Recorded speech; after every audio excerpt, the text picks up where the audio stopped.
host talking with today's people.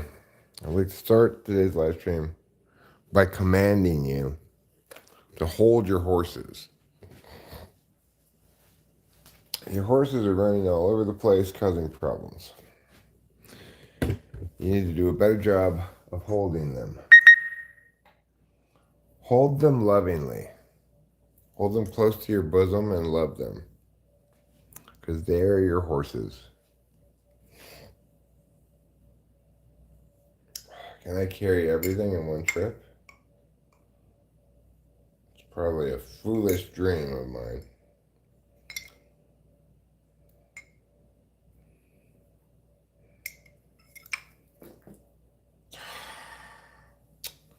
I spilled coffee on myself.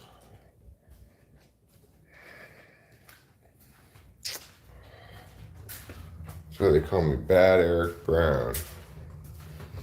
So I've got a big brown stain on my shirt.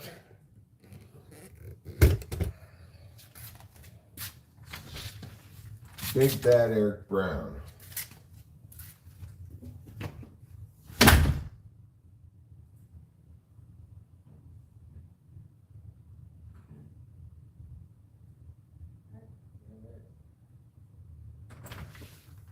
I have to change my shirt at some point.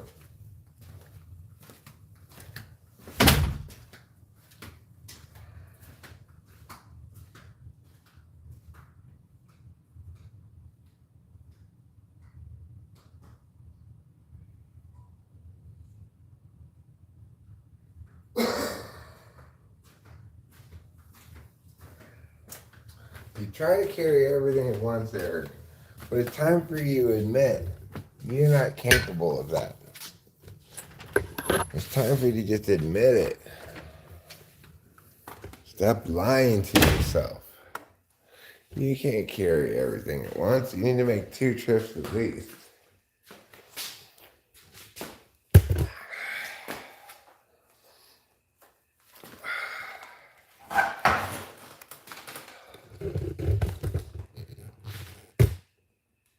I like how Taylor noticed right away. The cock.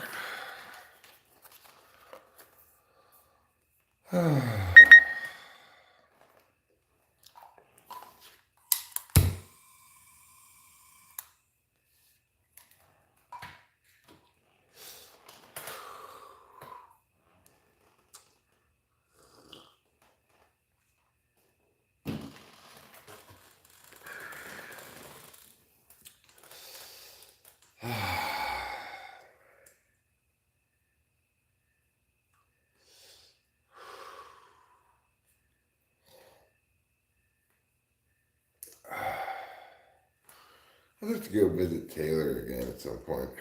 I guess maybe when we do our funeral.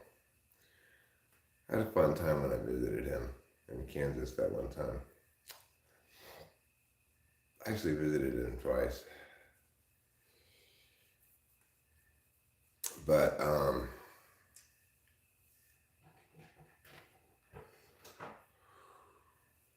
hi, Trouble Bubble. Oh, Mr. Fatty. You can barely fit through the cat door. He's just a big cat.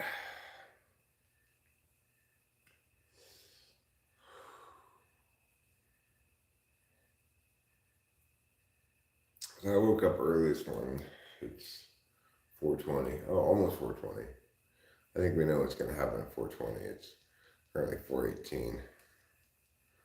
At 4:20, I think I'll pull my first bar up in the morning. If you aren't up at 4:20 a.m., you should try to get yourself up to pull bar reps. It's the best thing for you. If you're feeling maybe a little under the weather, not entirely healthy, not entirely yourself, probably you're not smoking enough weed. Doctors finally agreed. America's #1 health problem is insufficient weed smoking.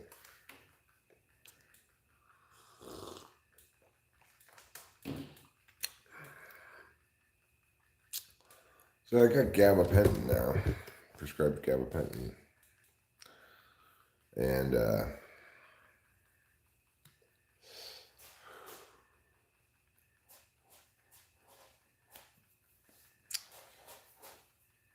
took a couple of those last night. Slept really well. Or slept hard anyway. Okay, trouble enough. I will clean it up. Just you're digging before you've even gone to the bathroom. Just go already.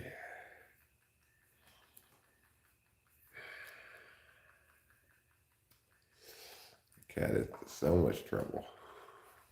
If he were a human being, he'd be this horribly toxic person who sometimes who is physically abusive to his sister, incredibly needy and demanding and controlling, and wants to make everything about him all the time. He's got us trained to sit and watch him eat, for fuck's sake. Like, eat by yourself, dude.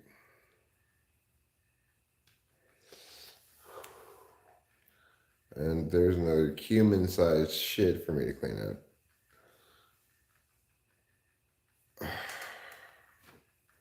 I watch him eat, and then I watch him shit, too. Not usually, but this morning, he doesn't require an audience for shitting. Hit trouble, I'll get it. Just leave it alone.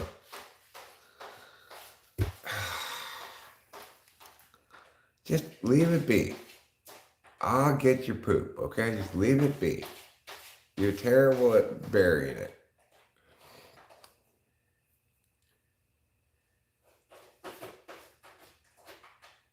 He buries it anyway.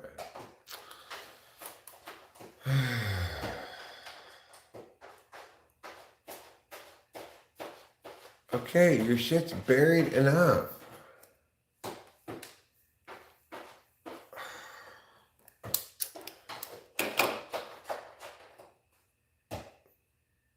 Just, it's good enough, dude. This cat.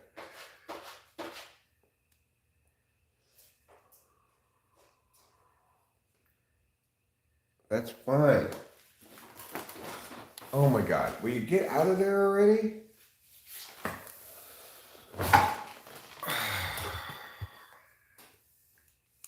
Cats. Cat.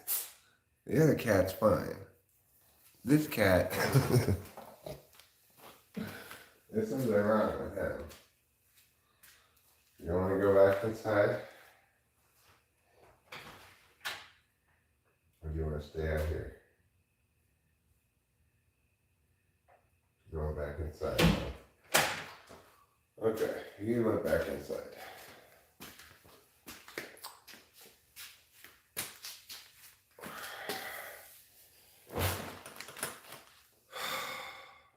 I only see you when you're walking to somewhere. You know, I'm restless. Ha ha ha ha. It must be special there. There's a really good song that Rachel and I started listening to recently. I don't know who it's by. It's by some foreigners. They're singing in English, but it's obvious it's not their native language. I like it when non-native English speakers write English lyrics. They're weird, you know.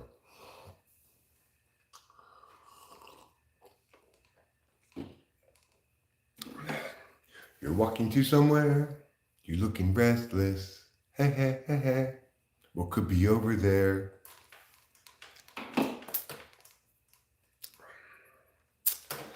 All right, time for the first bong rip of the morning.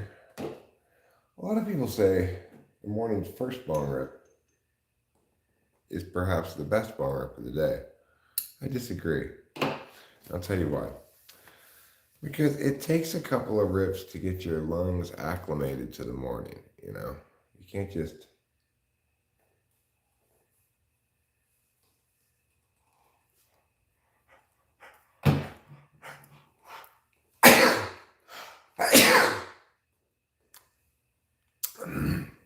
Excuse me.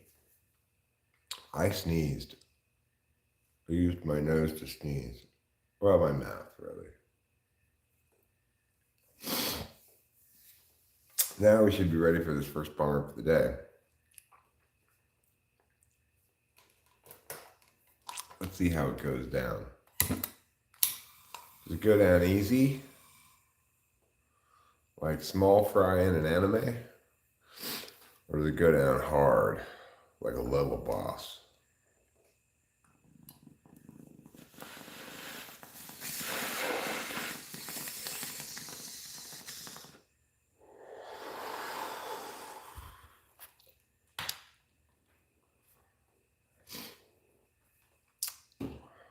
I'd say it went down medium.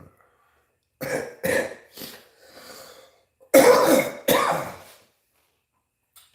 really need to blow my nose. I should have a roll of paper towel in here, but I guess I don't. I'm gonna get a roll of paper towels. I'll be right back.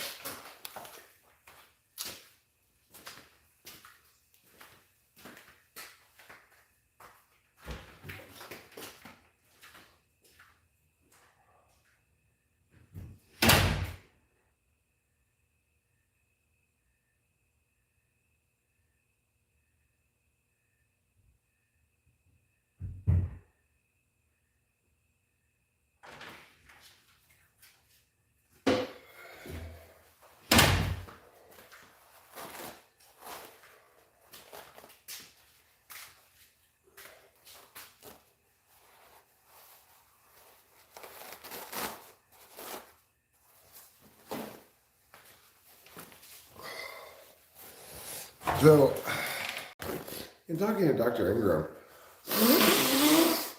one of the things I learned is that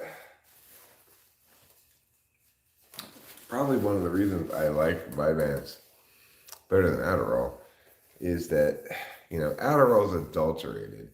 It's dextroamphetamine, but then they put this other kind of shitty amphetamine in there to make it less fun, basically. And or to have a proprietary mixture that they could sell when they invented it,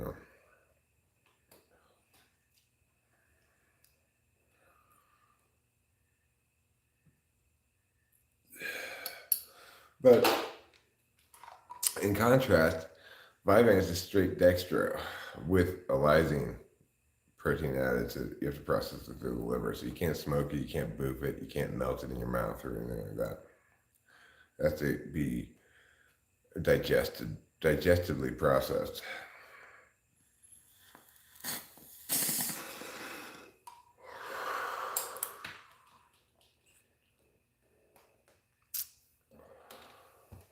But it's all the good kind of amphetamine.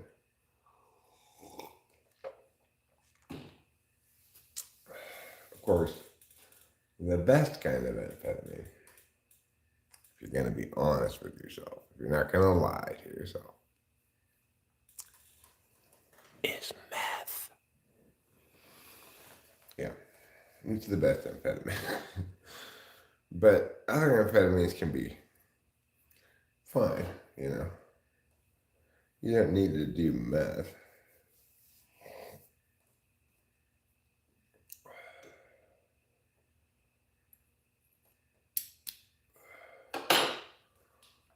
Well, we had a bit of a funny exchange, the doctor and I, when I was telling him how last month the pharmacy recommended I have the doctor call in a bottle of 40s and a bottle of 30s, and how I was shocked to discover that a bottle of 30s and a bottle of 40s each cost the same as a bottle of 70s. And I said to him, but if a bottle of 70s costs $350, then a bottle of 40s, let me stop you right there. You're using logic. This is insurance company stuff. No logic applies.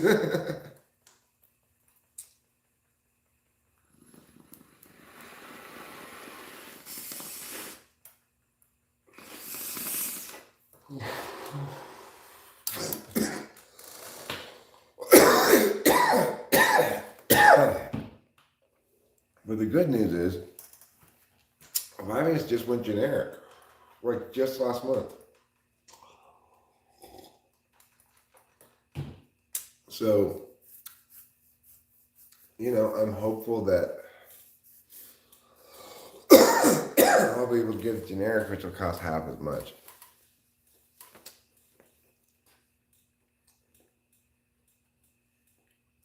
I like the name of Vyvanse too. I'm on Vyvanse. Like that. It's got a good name. Its name is an onomatopoeia for how you feel. It gives you a advantage.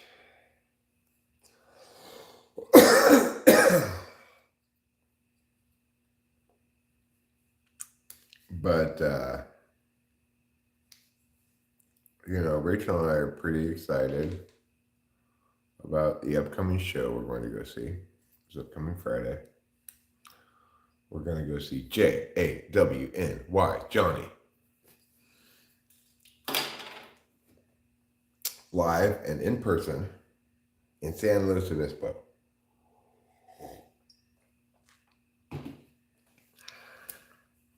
OMG. Could I be more excited? I don't think so. I don't think I could be very much more excited. I'm pretty excited about that show. It's the most excited I've maybe ever been to see a show. I don't really like going to seeing shows that much. But I've never been this excited to see anybody play live. I've never been this into any particular artist.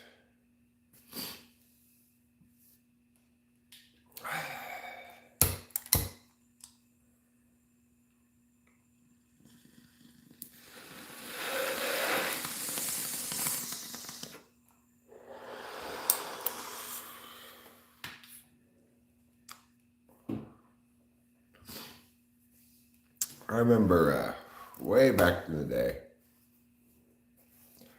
in college, I was pretty excited to see Public Enemy play. And they were the headliners of this long day of bands that we went to go see. And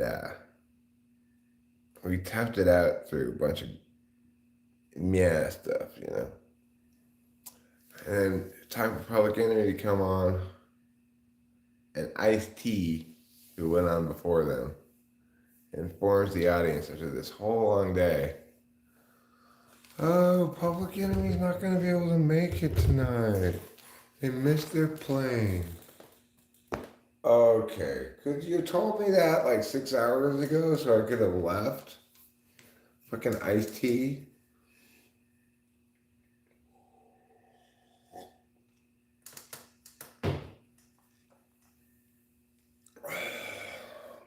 No, I don't want double the iced tea. I'd like to see Public Enemy, please. The only reason I bought these tickets at all. So I never did see Public Enemy.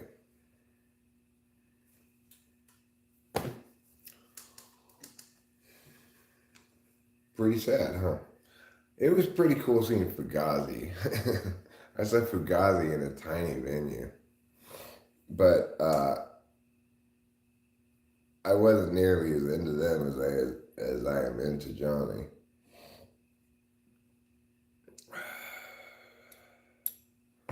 Yeah, I can't, the one time I saw a band that I liked a shit ton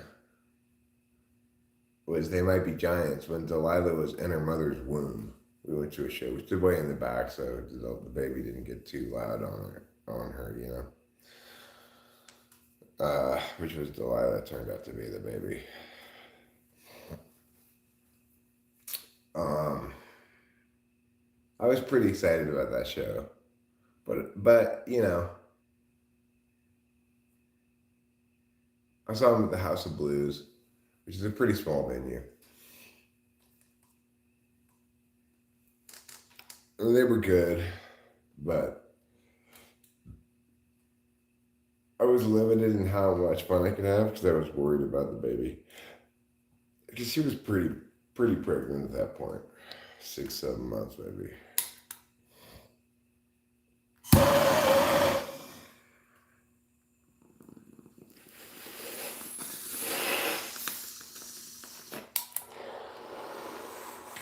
Well, yeah, Delilah saw they might be giants in the womb. I'm sure she could hear them through her mother's placental fluid or whatever is in there, you know?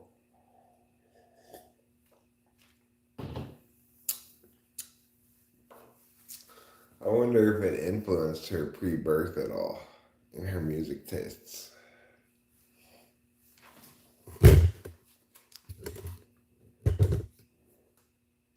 One of the better shows I've seen, one of the shows I was excited to see, but should have been more excited to see, but was too young to realize it, was when I saw the Pixies in Irvine way back in the day.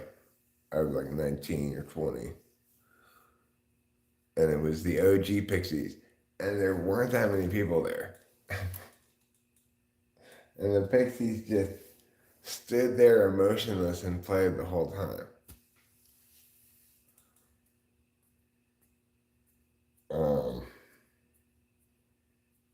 But they did a great job of playing. You know, they played a good show. I saw that with my first real girlfriend. She was cool. I actually loved her, you know. We have more than one love in our life. I loved her as an 18, 19-year-old kid loved somebody, you know. As well as I could, but at the time. But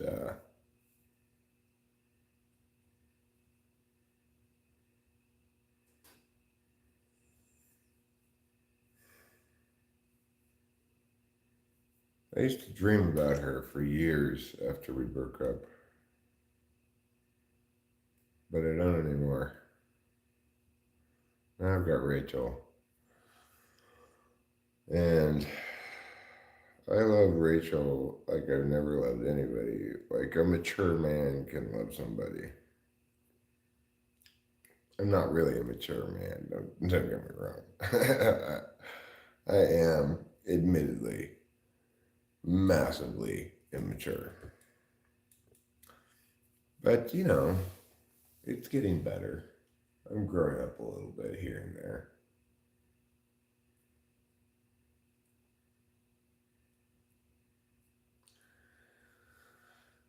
It's just one of those things where it's like,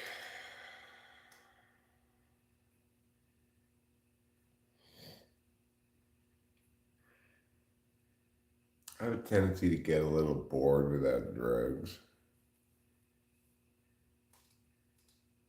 But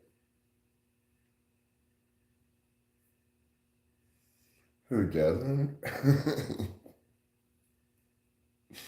Oh, regular people don't? Okay.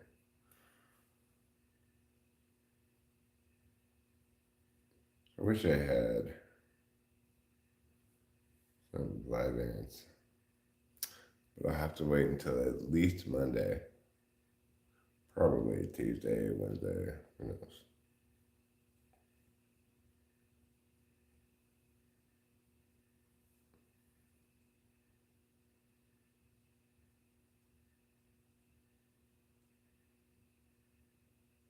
I have a number of chores that I could and should attend to today.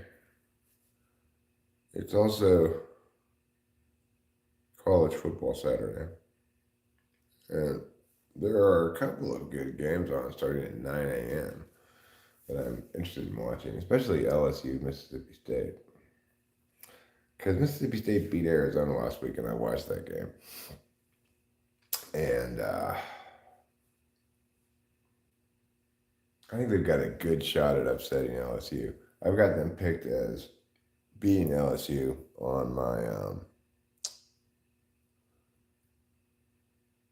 my college pick'em confidence contest. Well, you got 10 games, and you pick each of them each week, and then you, like, the one you're most confident about, you put at 10 points. The one you're least confident about, you put at 1 point. And in between, you do things. Anyway, I like that game. I'm doing well in it so far. I have a little flame next to my name, which means I'm on fire.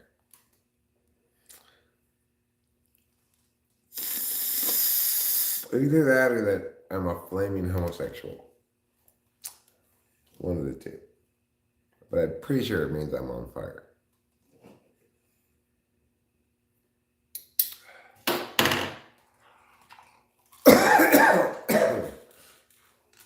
One thing about not having drugs, like real drugs, I mean, I got weed, but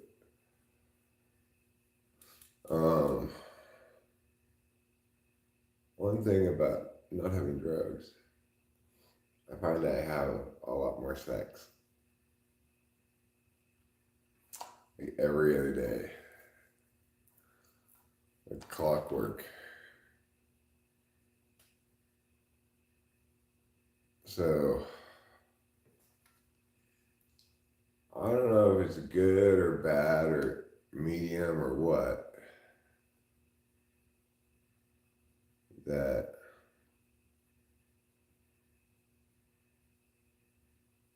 we have more sex. I think it's medium.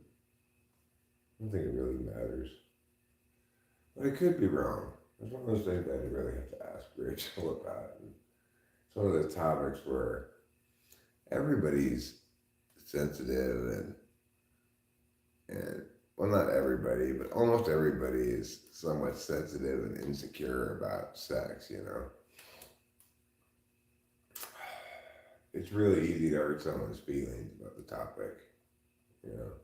If I were to ask Rachel, what do you think about the fact that we're having more sex now that we're not taking any speed? Mostly me, you know. That would really put her in a bind. If she answers, I think it's great, then she's engendering me feeling bad about having less sex when I'm on speed. If she says, then I'm gonna be like, get my feelings hurt because, yeah, you know. So it's just not a question I should ask, right? I don't know. Do other people have that problem in their relationships in general? Like, it's not really a problem, but for me, if she says the wrong thing about sex, she's definitely gonna hurt my feelings, and it's gonna be a big problem or whatever, you know. I don't know. The thing is, it's not easy for people to hurt my feelings in general. But it's very easy for Rachel or Delilah to hurt my feelings.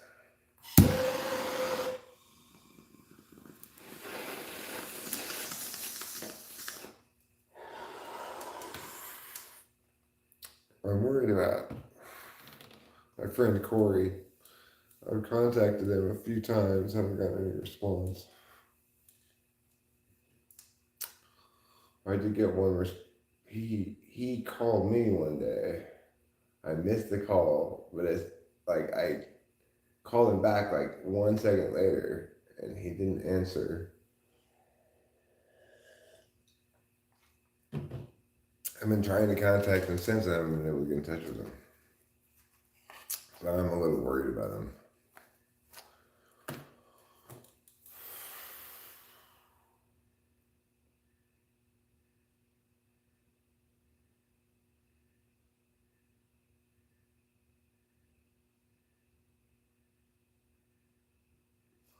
Somewhat conditioned by my experience as opposed to expect the worst.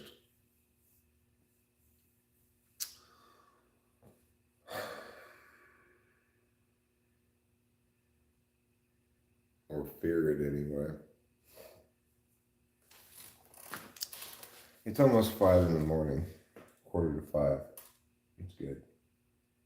Pretty soon it'll be actually morning, and then maybe I'll go put some woodland colors for the woodland friends. You know, given the complete lack of interest in this live stream, I might at some point wrap it up, conceivably, and see what the world of anime has to offer. I discovered a new series to watch yesterday, which I don't know what it's called, but I'll call it Future Diaries. I started watching it last night before the gabapentin sent me stumbling into the bed. That shit really knocks me out.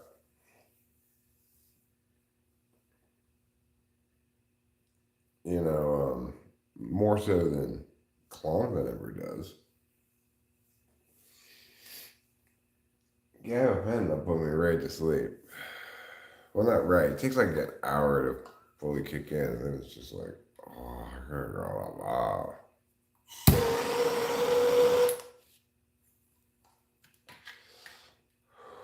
Like, I can't take it during the day without going to sleep.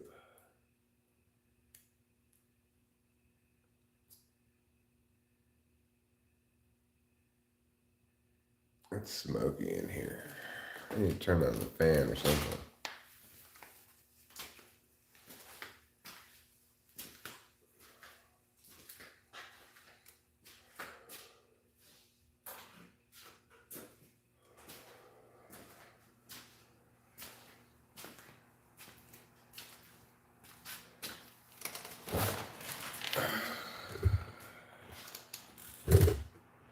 To that extent, I think ENTP may be the only type that's really suited to live stream to more or less no one with zero chat interaction and still be enjoying himself just fine. It's like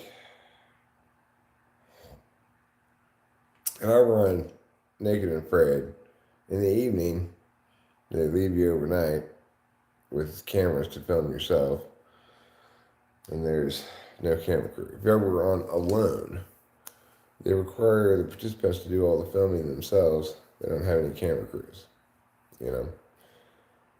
They do have, like, each of the participants has a diary camera that's designed for them to talk into, like I'm talking now.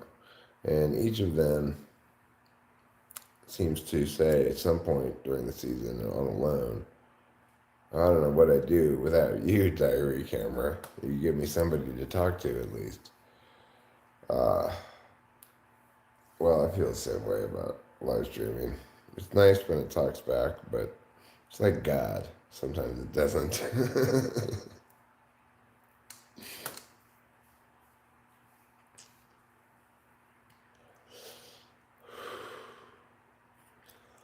I feel like increasingly as though the universe gives me clear signs about certain kinds of things.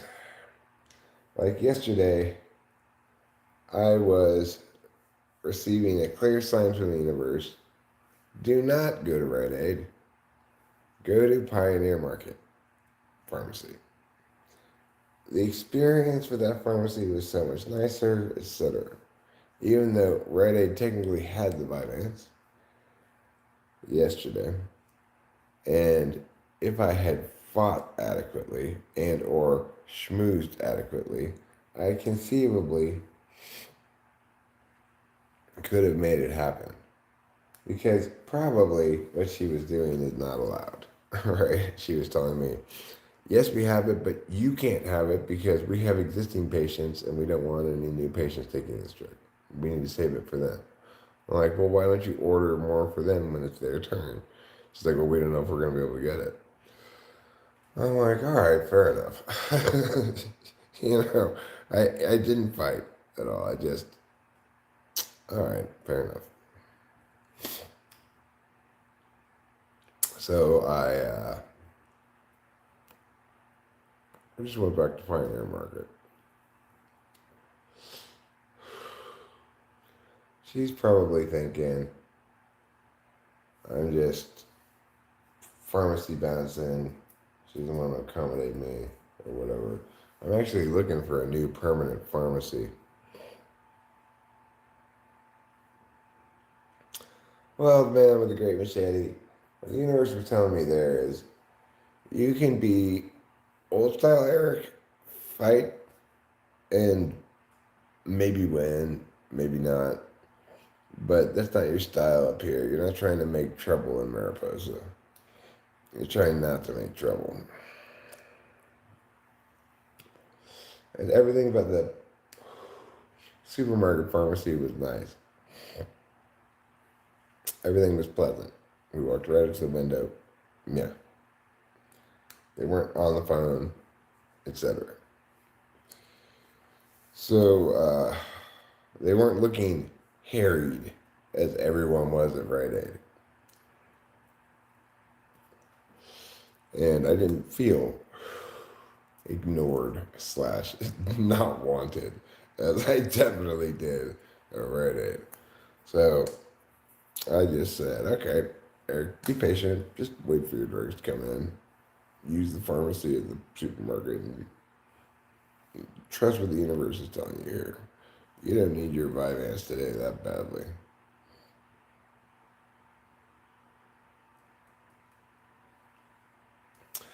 I kind of respect her decision. I wish my pharmacy had done that for me back in LA, because I'm an old timey patient from Adderall, right? From like 10 years ago. More than that. 12 years ago, maybe.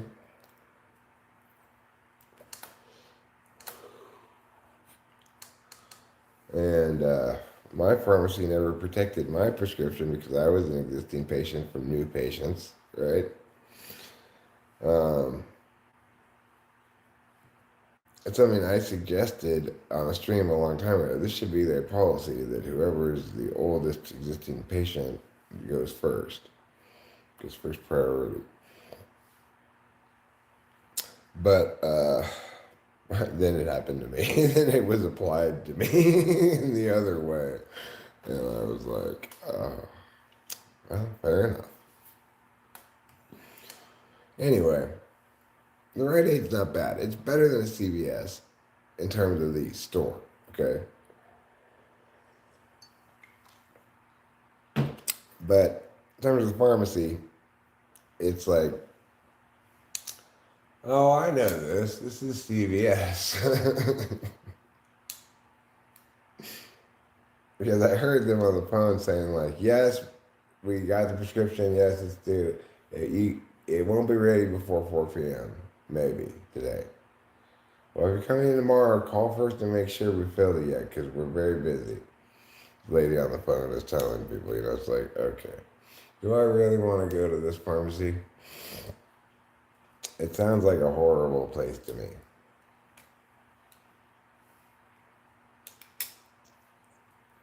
So now I go where? To Pioneer Market Pharmacy. The doctor said mom and pop pharmacies are preferable.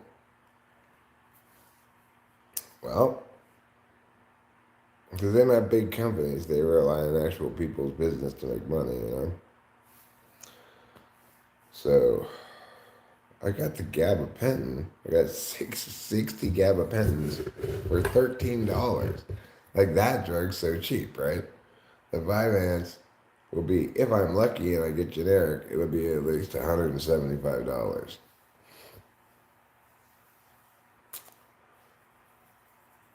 Why? Well, I don't know. Does it have anything to do with how expensive the drug is to make? I wonder. I wonder if there's any linkage there at all.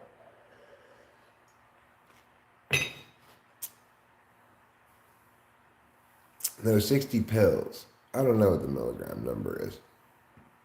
I got 60 pills for $13. Like, okay, that's fine. That's cheap. I could afford that. No problem. That's fair. That's like a fair price for 60 pills, $13. That's a reasonable amount of money to pay for 60 pills. $350, which is what name brand Vyvanse costs for 30 pills, is not a reasonable amount of money to pay for 30 pills. That's over $10 a pill. I get it. The Vyvanse company wants to make a lot of money. Good for them. But for fuck's sake, that much money? That's a lot of money. You just go on the street and buy meth.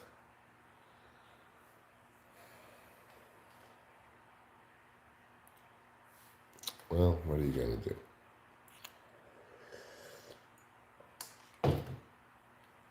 Fingers crossed, although Rachel says that's ends up jinxing you. So I'll knock on wood as well. At least particle board or whatever this is. I can get the generic. Fingers crossed I can get the generic. And then fingers double crossed, the generic's actually as good as the name brand. Because I don't know about other people, but I find that I have found that different generics, etc., are, yeah.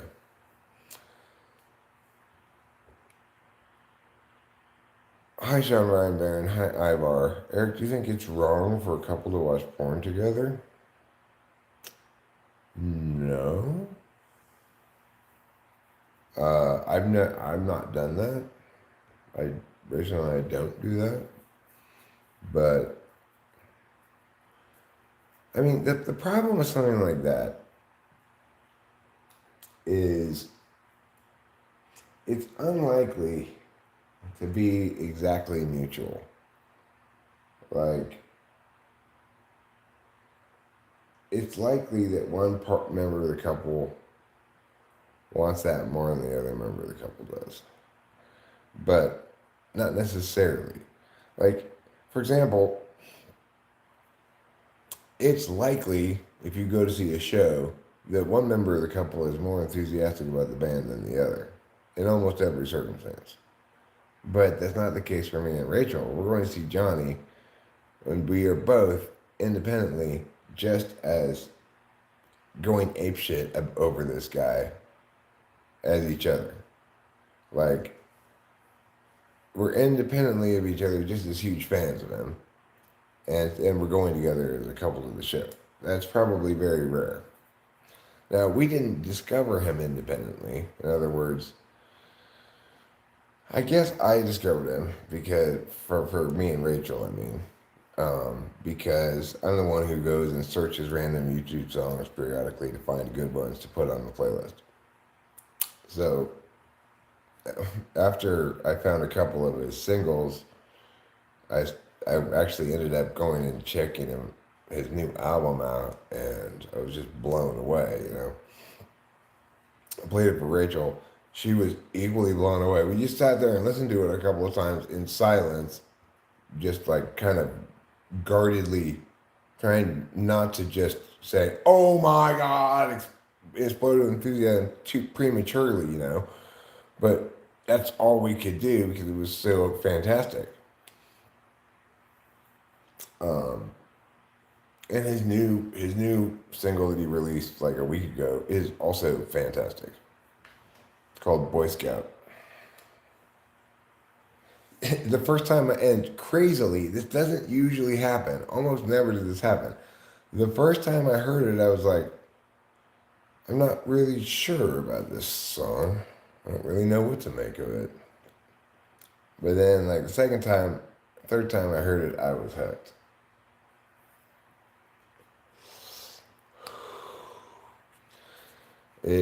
It's amazing. It's an amazing song.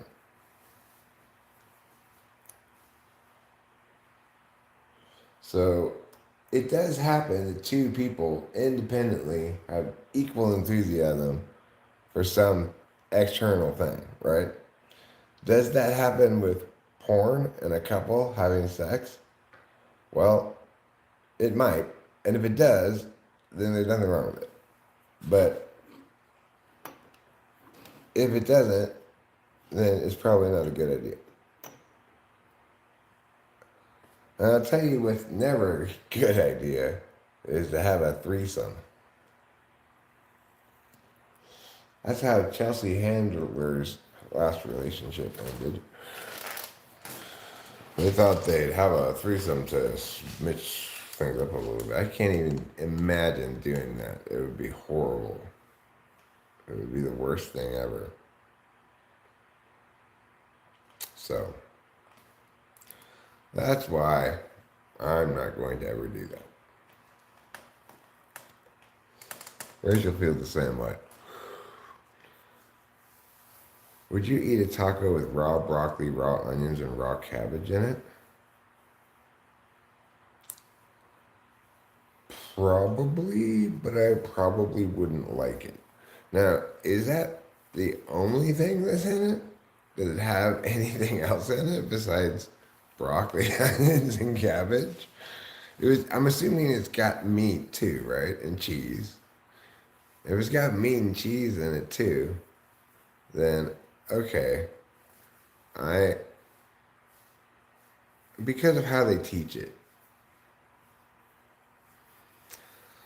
It's and certain kinds of math are inherently ordinal in their operations. Certain kinds of math are like chemistry, which is to say it's arbitrarily ordinal. You have to do it in a certain order of operations, and there's no reason why. you know, except that's just how things are. I hated chemistry. Some kinds of math are like chemistry. It's all about order of operations, and there's no good reason. I'm holding them, Bufo Peregrines, obviously. You are supposed to hold yours. I'm holding mine. Otherwise, you'd all be killed in a stampede. And I don't want that to happen.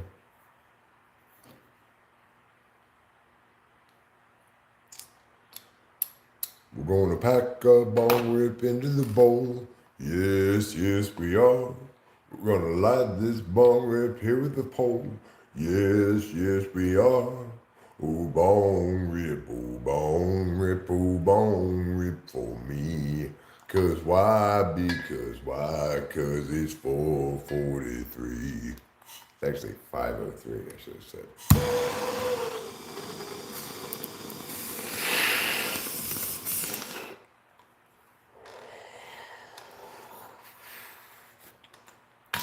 That's for you, America, and the world. Hope you enjoyed it.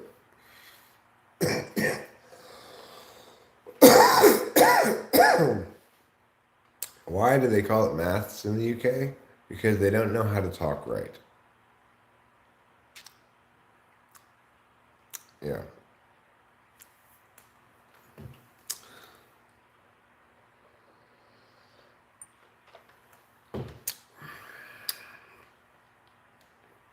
We don't need to pluralize mathematics.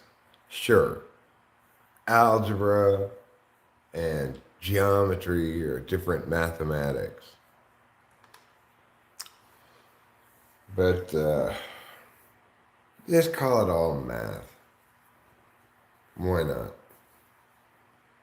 Good enough, you know. Gets the job done. I've got this huge stain on my shirt because my shirt is taking a water.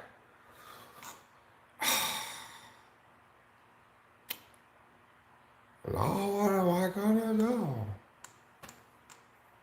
Change my shirt? Well, I like this shirt.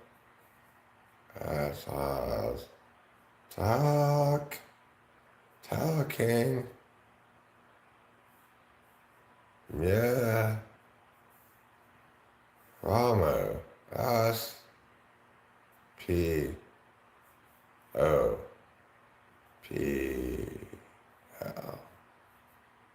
Something. It says something. I can't really read it. It's backwards in a strange font.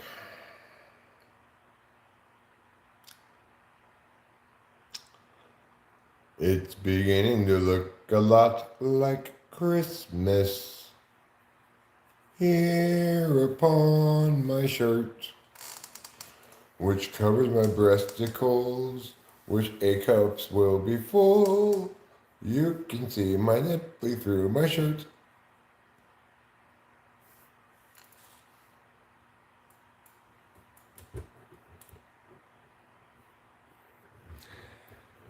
Well, I think that certain maths are like, there I said maths. It's okay if it's gonna be spelled Maths. You got vodka in the eggnog to deal with annoying family at dinner. I think eggnog is supposed to have rum in it. Here, you shouldn't put vodka in eggnog. It's rum.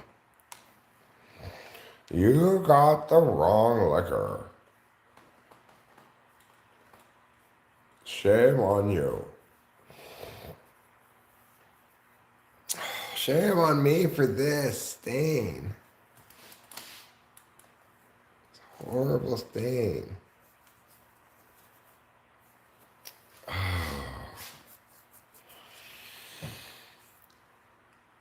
What can a man do when his shirts become stained?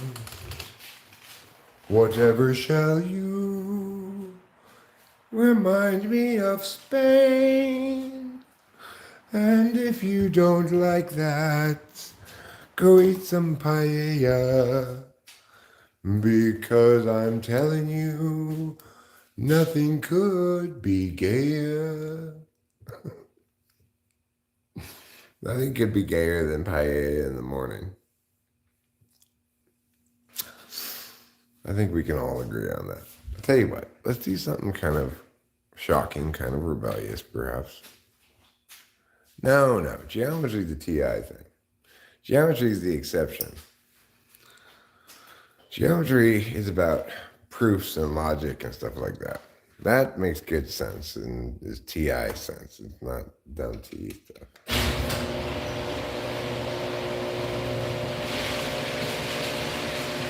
Is it okay to open the garage door at 5 in the morning? It's a little early on a Saturday to be making noise, That's what's so rebellious of me. And look outside. It's still dark outside. Why? Because the sun hasn't come up yet. Come on, Mr. Sun. Join us, won't you?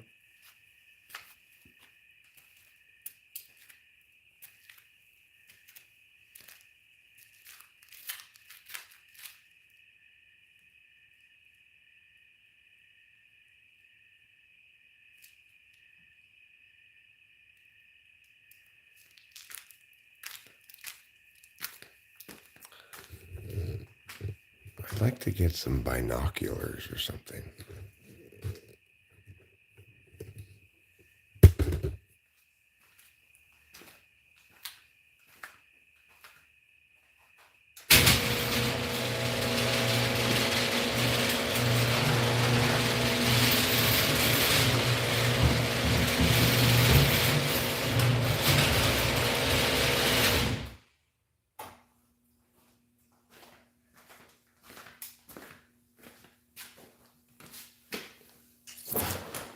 There's a general sort of unwritten respect the darkness rule around here. Granted, 5 a.m. is probably fine to start lighting it up, but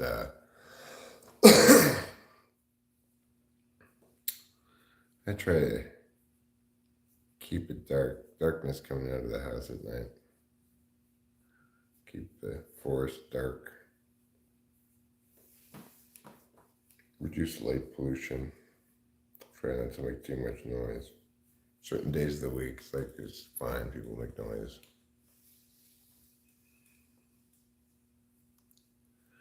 Well, like I said, there actually is this one dude down the street who like put on the front of his property two street lamps for some fucking reason.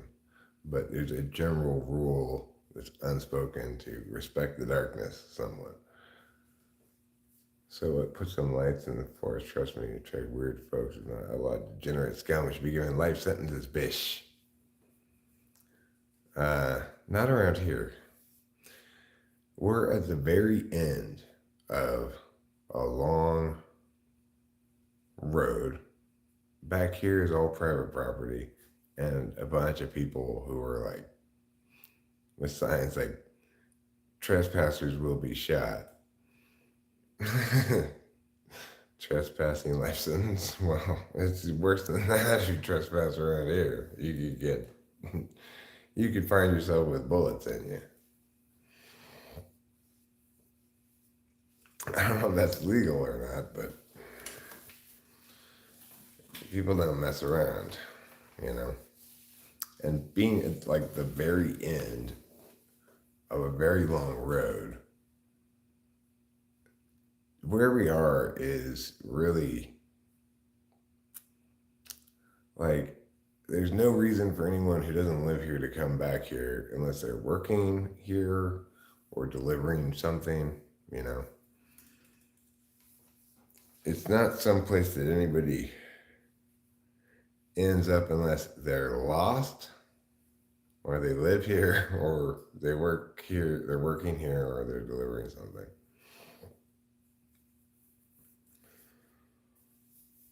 Apparently, one time there were these French people whose GPS was telling them to try to go into Yosemite via Heights Cove Road, which it doesn't go that far. It doesn't go all the way down to Yosemite.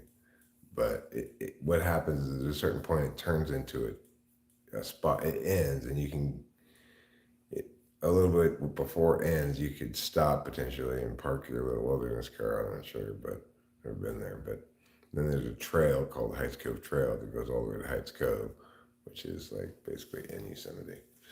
So, but you can't drive your little wilderness car on that trail, right?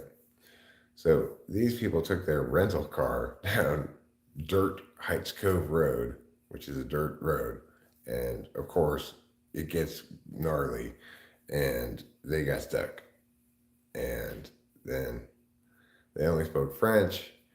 Somebody had to come, search and rescue, like had to go get them, and then the way that they talked to them was when they got them back to Bootjack, some high school kid who was taking French. They found some high school kid who was taking French. Was the only person they could find who could speak French, and I guess she talked to them, and he or she talked to them and explained, the road doesn't go there. Now, because of that incident, we have signs. Once you get past Triangle Road, there are signs that say, no access to Yosemite, what it says. I don't think anybody was mad at them. I just thought people shook their heads and were like, what are they thinking? Like, that road is clearly not for a rental car. I mean, granted, it's a rental car, and so maybe you're thinking, like, well, I don't care if it gets torn up or whatever, but it says rough road, and it's not long before you really need a car like this to drive on it. You get people back there in four-wheel drive trucks and stuff, and they seem to have no problem, but it's not really made for regular cars at all. I mean, you basically don't see anybody back there. I almost never see anybody back there. One time, Rich and I were driving our little wilderness car back there, and we saw some hunters. They had a truck, and they had a fake turkey because they were trying to hunt turkeys, We should put signs in all languages, even Afrikaans. I think we should put signs in no languages. Just have pictures.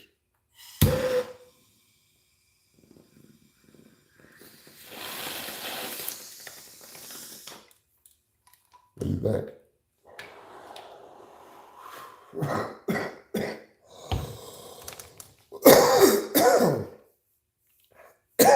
Do you know that in Japan, people don't sign their names like we do here? Instead, you have this thing called, I forget what it's called, but it's like a little rolly thing. And you ink it and you roll that, and that's your signature. And you basically can't get any official business done if you don't have that thing.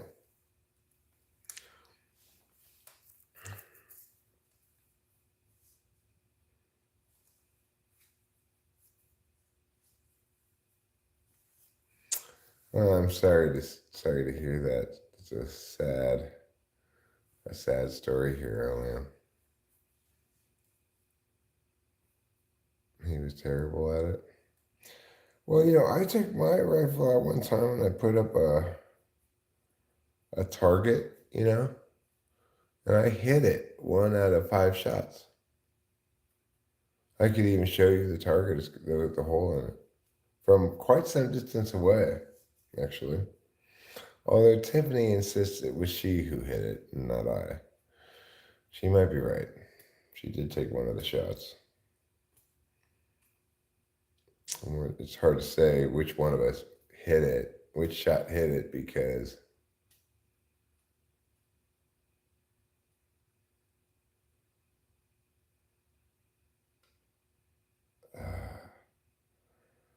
that sounds awkward. And it makes me go.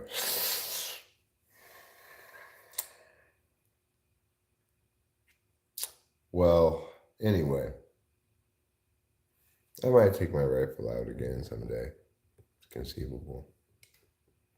Though, perhaps.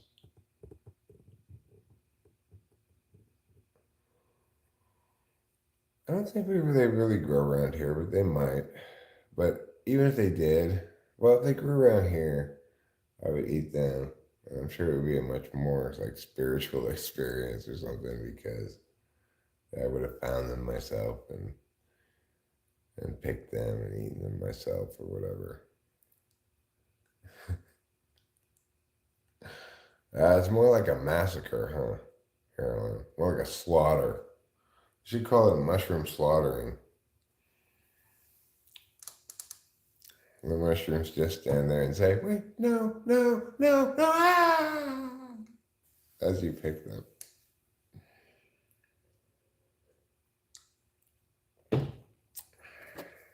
So, it's kind of sad, but what are you going to do?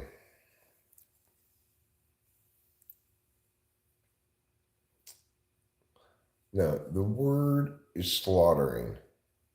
Jeremiah Fix, you're mushroom slaughtering.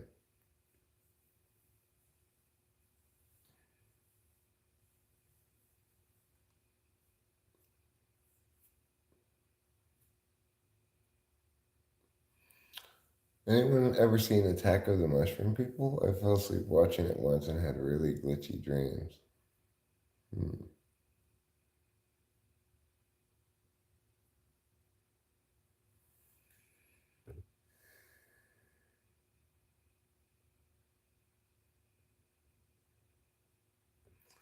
This is my vegan perspective, okay? Calling it mushroom slaughtering. Attack of the Mushroom. I also did not know that Attack of the Mushroom People was a movie. It sounds excellent. Just the title. The title makes it sound like a supremely well envisioned film.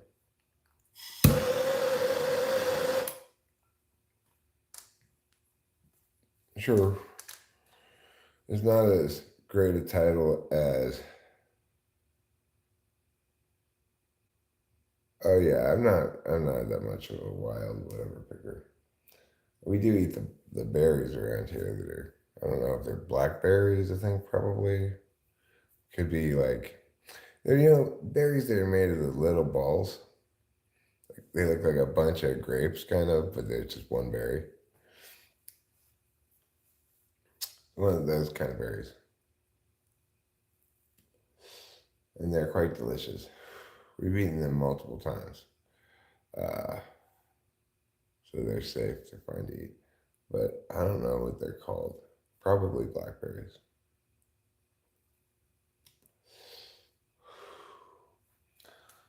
Anywho,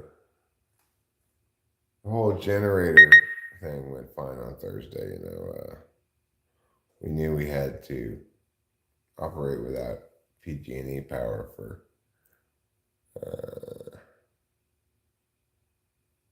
6 hours. And as soon as the power went out, I cranked up the generator, set up the power cables additionally that we needed. Because the generator, it'll plug in here and it automatically runs the kitchen. And that's basically it. Maybe a couple other things. But I've never seen Machete with Danny Trujillo. Danny Trejo is in a lot of business things. He does commercials for a casino. He has like a restaurant in LA. It's like it serves tacos or something.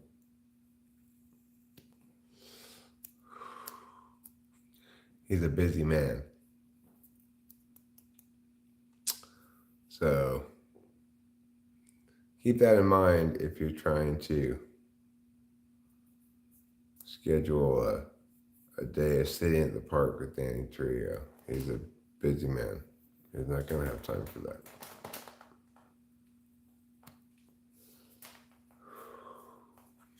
Okay. Who else would like to go poo? Is it just me? Or would you all like to go poo with me? The Japanese title of that movie I mentioned is Matango. How that became Attack of the Mushroom People is confusing to me.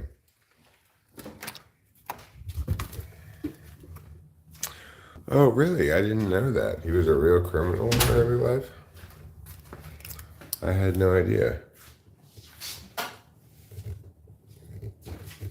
That's right. He's played a criminal a lot of times on television and movies. So, I guess he was able to put his real life criminal endeavor to good use as an actor. He could draw from his experience. He didn't need to be a method actor. What kind of acting is done? If that question were asked, I think everybody's answer would be method acting. No other kind of acting would come to mind for anybody. What other kinds of acting are there? Methodless acting? Method-free acting?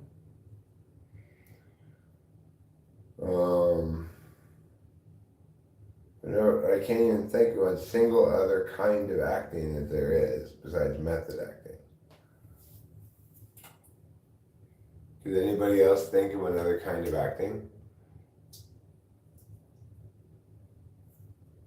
It's almost like there's regular acting and method acting and nothing else.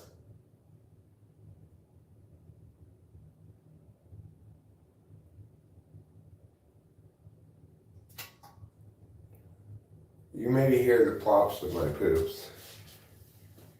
And if you can, give yourself a pat on the back. Because you just experienced something that not many people get to experience. Lots of people could experience it if they regularly watch my live streams. But to be honest, probably not. Because most of the time, my poops don't plop. They come out long enough that they're not going to plop. So this is kind of a rare pooping.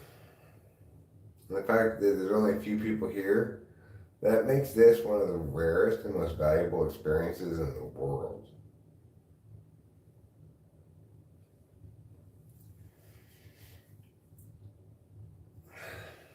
Like if I were to act like this, I were to say, let's say the line is, "Oh darling, don't go to the library." Everybody knows that's a dangerous place. Okay, let's say that's the line. "Oh darling, don't go to the library." Everybody says it's a dangerous place. Everybody knows. If I were to act it like this, "Oh darling, don't go to the library.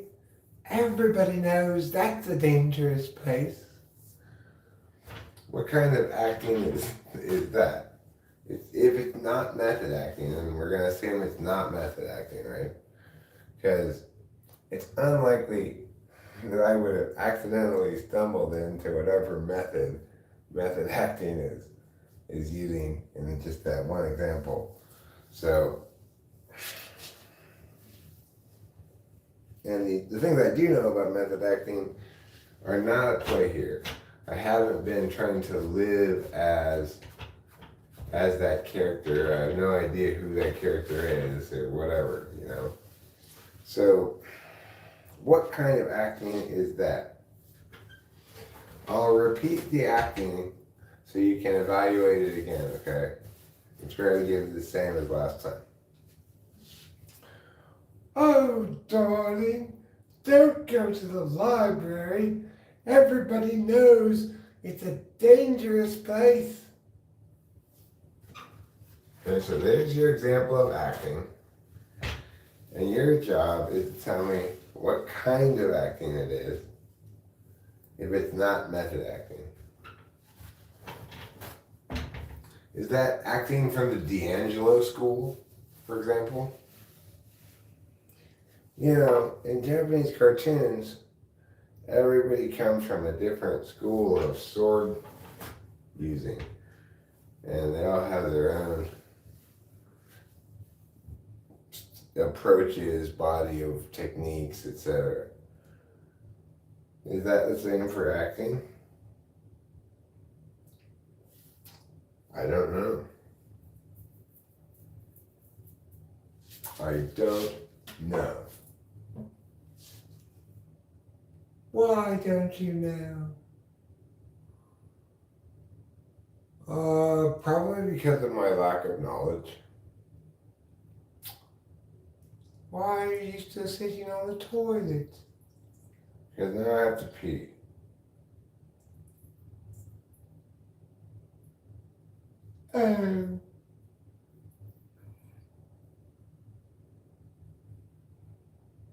Are you still peeing? Yes. No? Yes, I am still peeing. It takes me a long time to pee sometimes. You mean every time? No, not every time. Shut up, open. Blind British orphan boy. You can't tell me to shut up. I'm blind. Yeah, I know you're blind, open. You tell me how blind you are all the time. Why? You tell me. It's because I'm blind. Right. Forgot about that part. Okay, there. I pooed and peed. That's what we in the going to the bathroom business like to call a double win. I'm gonna wash my hands even. Not because I got any poop or pee on them, but just I probably haven't washed them in a while anyway. Well, it's like, okay, it's chocolate shit, y'all. What did I laugh? I don't know, 1952. They're clean as not just one, but two whistles. Meow to yourself, Mr. Meow. Oh, you need to be watched. You need your eating watched? Okay, we'll watch you eat.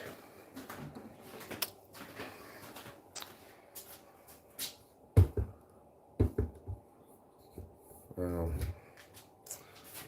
put it on the chair to watch you eat. That won't work. Okay, fine. I'll pull these down and make it tall.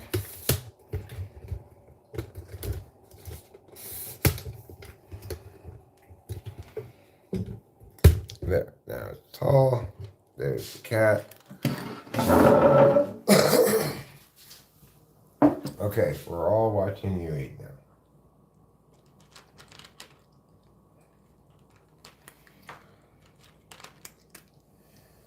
So, after we're done watching Trouble eat, then we can get back to our important business.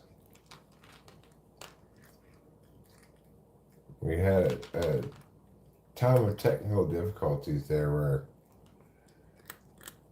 I had to poop, pee, watch the cat eat, and, obviously, this probably isn't the most exciting part of today's telethon. For those who didn't know, we're hosting a telethon today. All proceeds will support the Eric Strauss Beneficiary Society, which is to say, it's a nonprofit group whose charitable mission is to give me all of its money.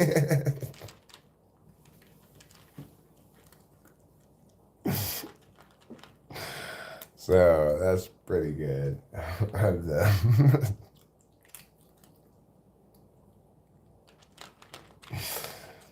Please donate to the Eric Strauss Charitable Donation Fund today.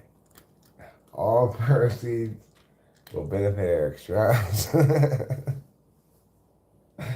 and help him to have more money instead of less. Please, won't you give generously?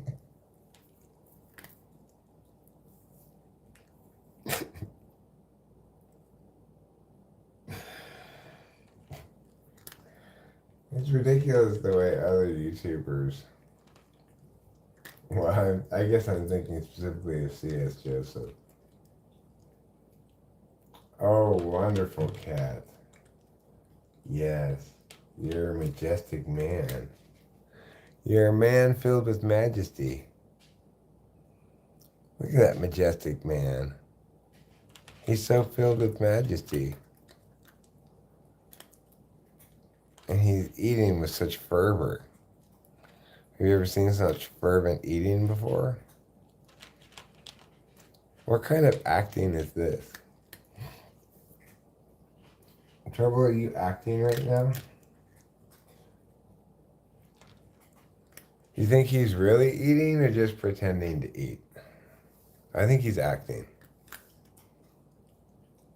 Oh, did I catch you? Oh, yes. Hello, Mr. Man. More pets for you. Okay. Oh, yes. Because your daddy knows and your daddy loves. His heart is filled with magic.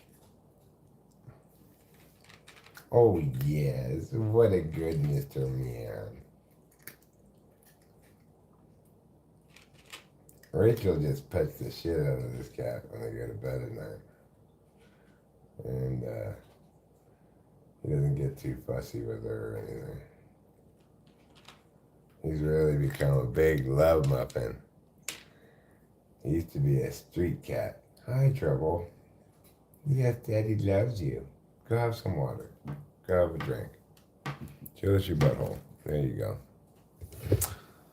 All right, we're done with that duty. It's one chore to check off the list. Watch the cat eat. Check.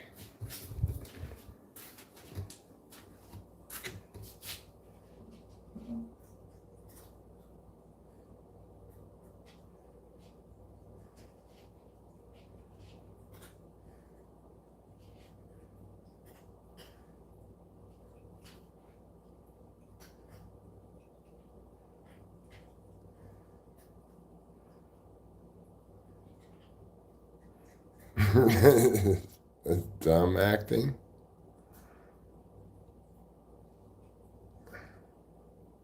Meth acting.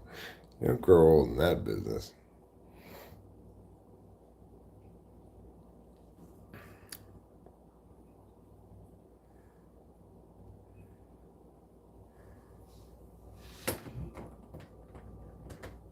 These bangs are instantly, huh?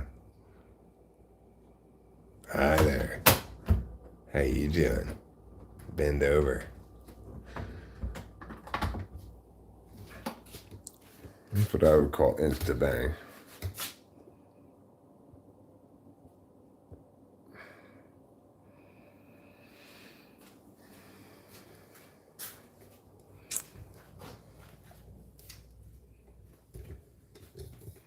Okay, let's get a little light on in here. A little bit of illumination.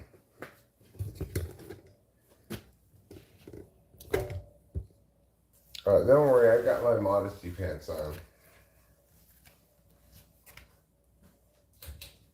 And I call this like a modesty half shirt because the sleeves are longer than a short sleeve shirt to go down to the elbows, but not all the way down here.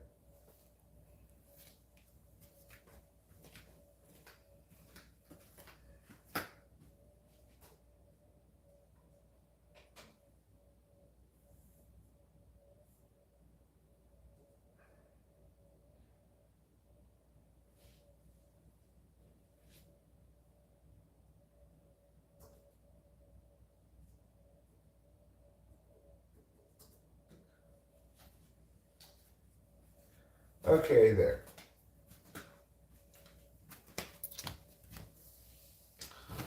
Now, what have I done? You might ask yourself. Oh dear God, what have I done? What I've done is I turned on El Televisor. That's my background picture. It's a picture I took down the road of these people's apple orchard and the hill behind it and stuff. It's my background for my computer. And now what I'm going to do is launch what's known as a web browser, or simply a browser. I'm going to use one called Chrome, issued by Google.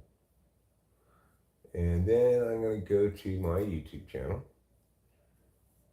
I've got it bookmarked, so I don't need to type in the URL, which normally I would have written down on a piece of paper here to type into the search into the browser bar there, the address. HTTP:// but this time I don't have to do that. I'm going to click on the button called Live. Watch this process here. I'll scroll down. As you see, I've got 8.3K subscribers and 7.3K videos. So I'm doing a little bit better than 1 subscriber a video.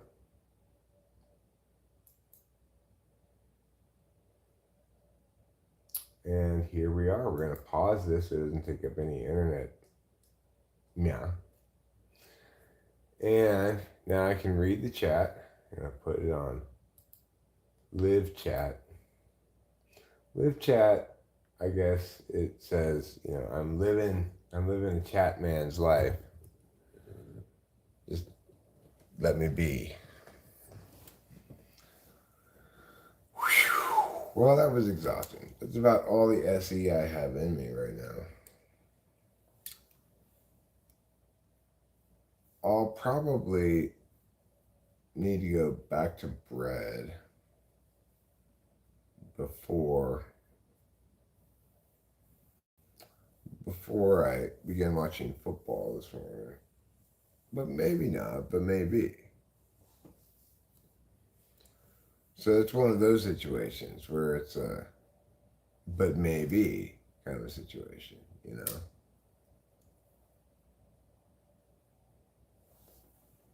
Why does it seem like some people have SI and SE?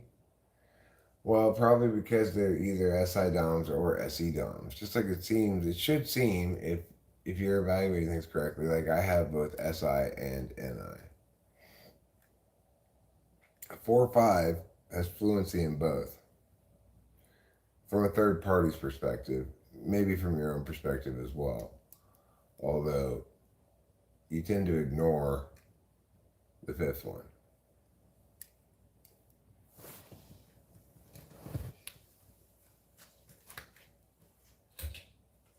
There. That's a little less bright on the old peepers. First to my eyes. It's an antiquated expression referring to the eyes. I hope you aren't offended. Is that racist now, peepers? Is that considered racist? No? That's okay? Okay, good.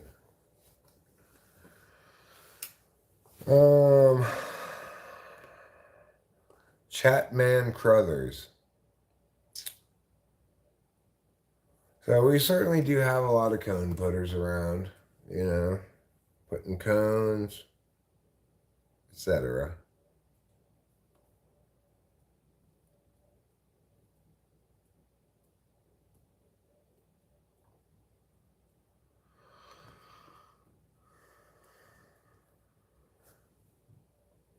I am padding, tapping, tapping, padding, top of my head. Hold your horses is what the title said. If you didn't obey, then your horses are running around. Well, that's what you get. Covered lots of ground. Get in your horse's back. Pya! You want to hear Goodbye Horses? Goodbye Horses by Eric Strauss. Goodbye horses. You were fun to ride. It was fun for me. Your hide, I'm not sure about. Well, we had good times. You ate hay. I rode you around and said yay. But goodbye, horses, 'cause you're off to Chicago. Why are you going to Chicago? Because both of you are fans of wind. I guess you love wind even more than me. Oh well, perhaps you didn't like it so much when I rode you around. Sorry about the spurs. I know I wounded both of your sides with them, but you weren't running fast enough. Anyway, have a good time in Chicago. Love, Eric, and goodbye, horses.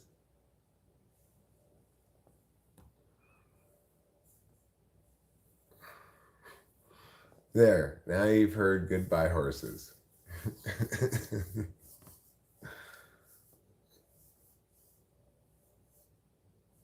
What is pulling the door because the handle is shaped that way, even though I should push the door? Um, what do you mean the handle is shaped that way? There's no way a handle can be shaped in a way that says pull, not push.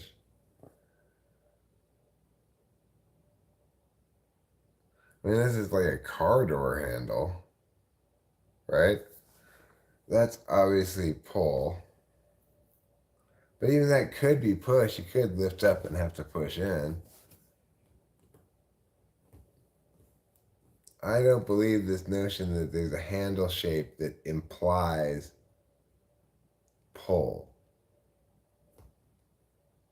which is what it is implied by it. The handle is shaped that way.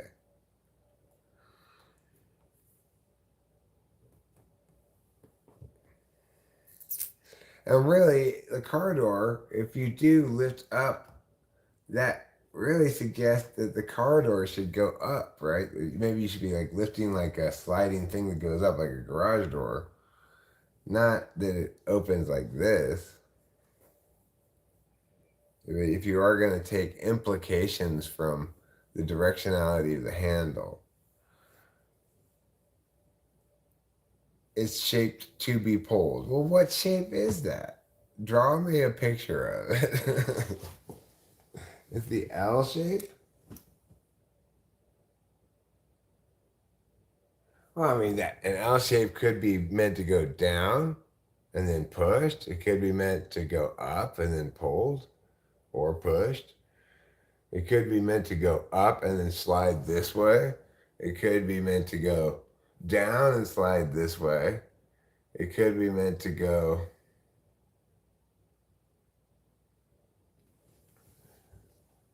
I mean, I don't know what that is, Jeremiah Fix.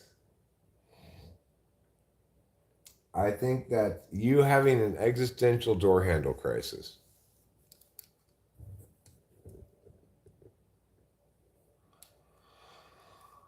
I mean, spatial reasoning is a TE thing, but is it only a Is it the only? Is it only function used, or are other functions in play? I don't know. Spatial reasoning is an interesting term, but if what you mean by that is something like this, how do I turn this furniture to fit through the door? Well, I'm extremely terrible at that. I'm pretty sure that's mostly TE, but I'm not entirely sure. I don't have a good answer for you.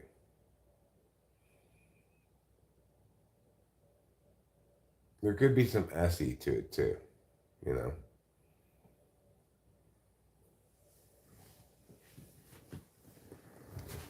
You think that's SE? Maybe.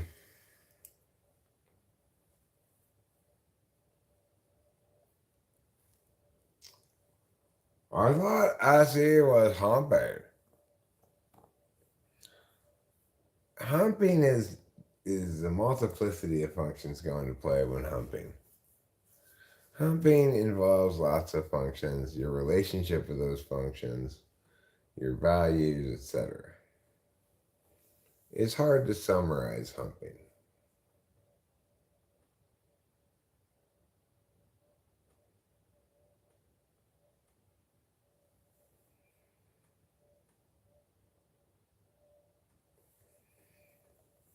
Your spatial reasoning is way better than your INFJ partners, and you don't understand how. Well, if your partner really is an INFJ, then they're TE polar. It makes sense that their spatial reasoning would be bad.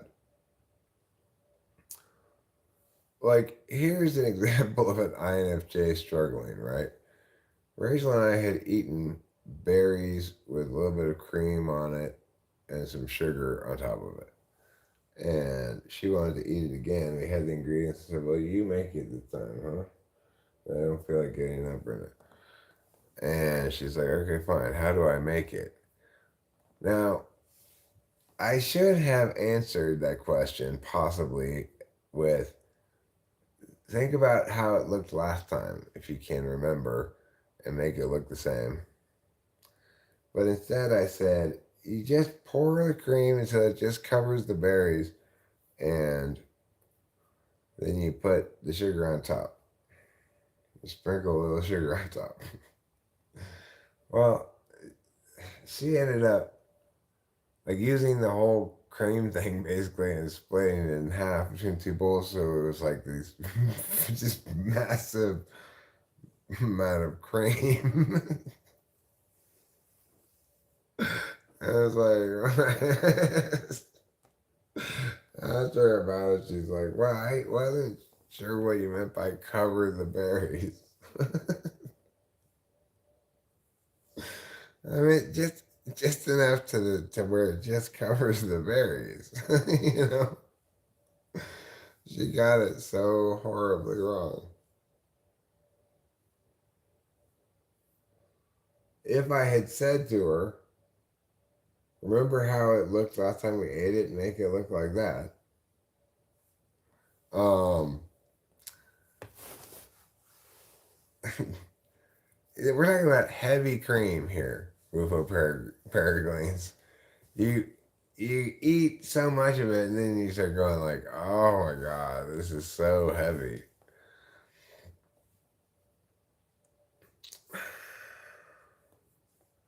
SE Polar for TI would be where I want to fold this chair to fold, and I'm so focused on folding the chair, and I realize I'm folding it the wrong way.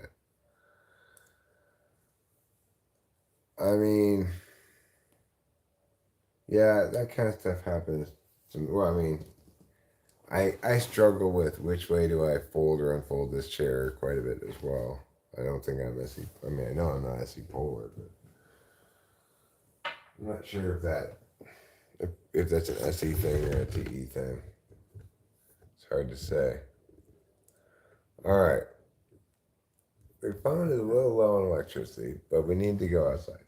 So that means I'm going to take this with me.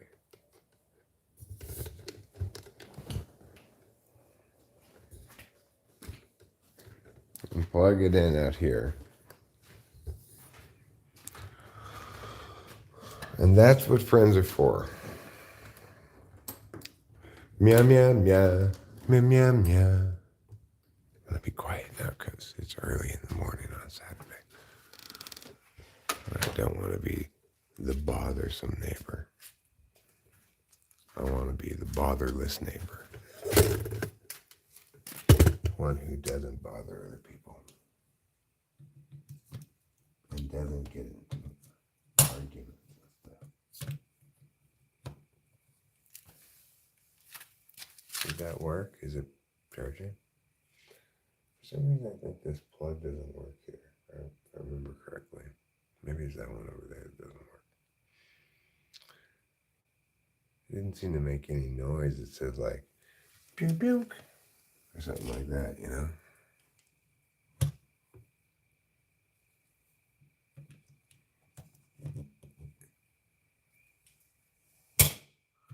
There.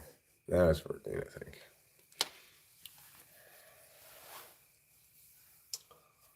Okay, let me go get a cigarette.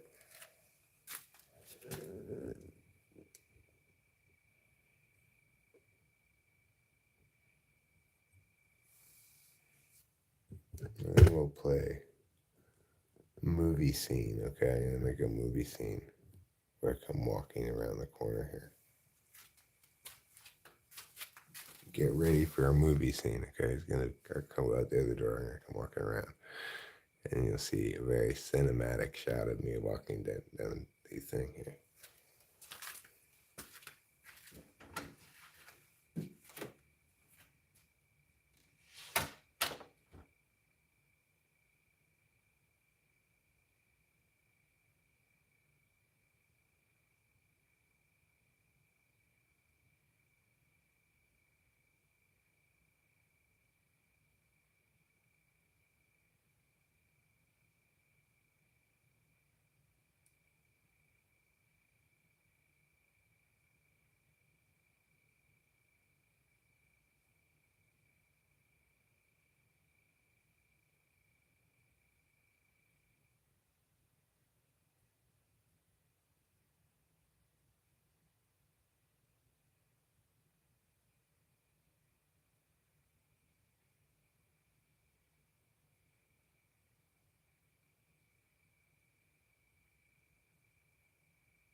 Well, Detective 6 dead, 3 wounded. Who's this? What do we got here? We got perp, witness, victim, what?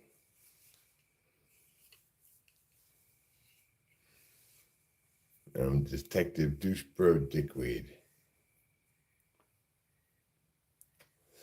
Pretty cinematic, huh? What do you think? Is that a movie you want to watch? Are you already sucked into the plot? What do we got here? Perp, witness, victim, what? He didn't talk about people as who's. They just follow the classifications for him. You know?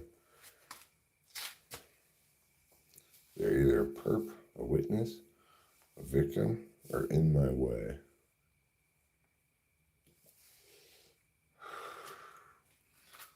That's the kind of detecting I do when I detect things.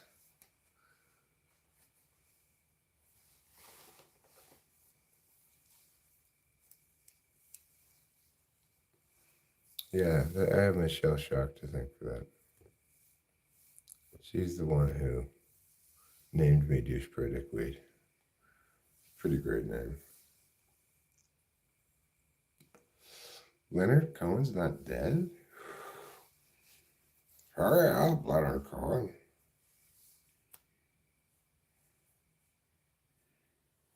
Do I look like a detective? I did put the sunglasses on, huh? More like a detective like this.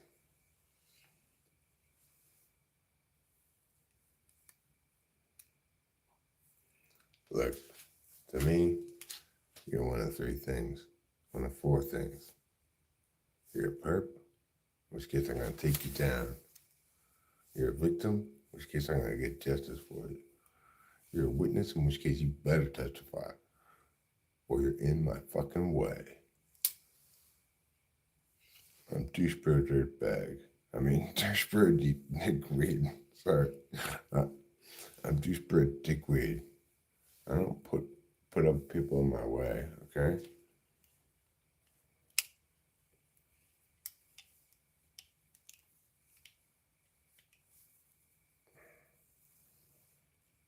Give this man a nice veal parm sandwich and hurry the fuck up about it. Huh? What kind of acting was that I did?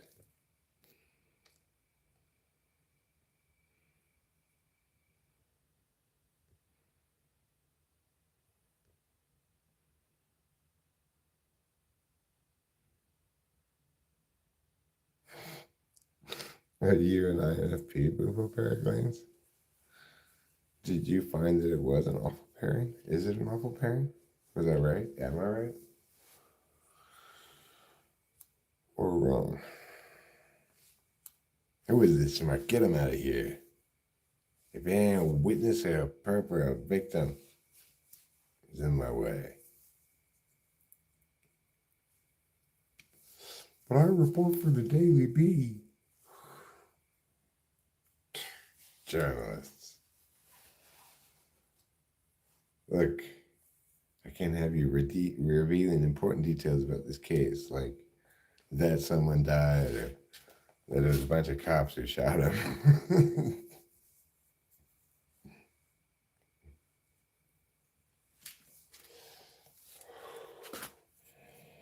We had a deputy involved. The cops shot somebody to death here in Mariposa.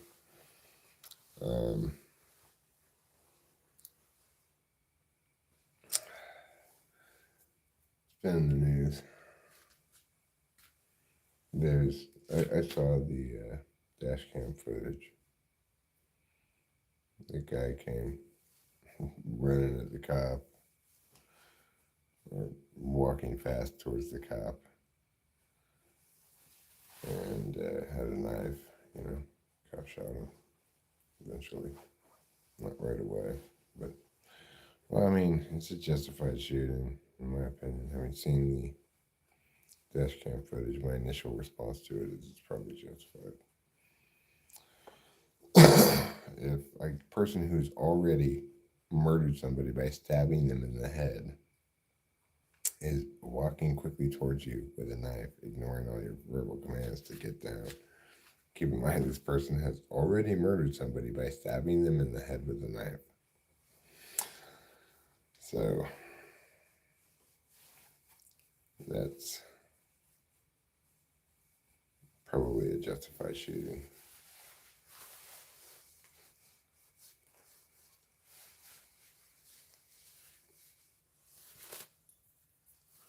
Well, keep in mind the facts of this case. I generally agree with what you're saying, but you have to judge each case on its merits.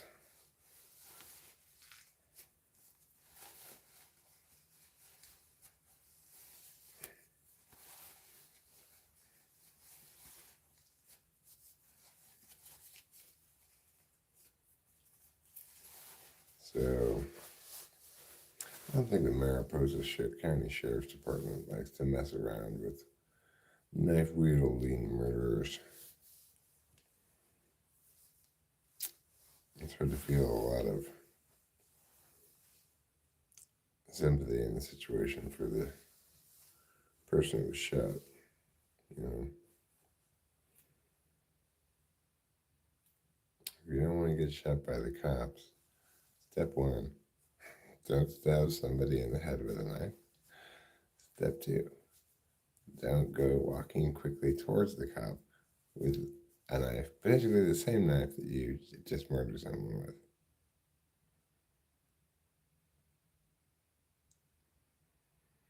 I think this person was probably out of their mind too. But,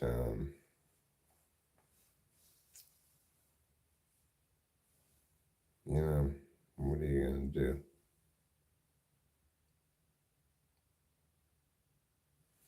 I don't think, generally speaking, sane people murder other people, but it happens, you know. I don't know about this person. It happened in the driveway of the Health and Human Services office. So it's like, in some sense, the person went there knowing that probably they were having some kind of psychotic episode. But would it have been nice?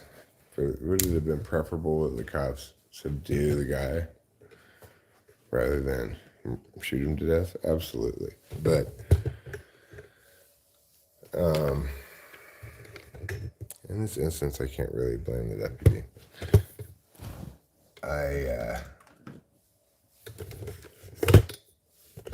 I wouldn't want to engage in a hand-to-hand knife fight either.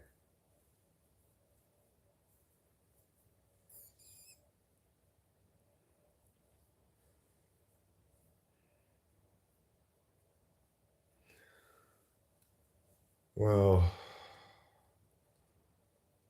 I mean, it doesn't seem to happen much around here, that kind of thing, because it seems to be kind of big news, you know, like,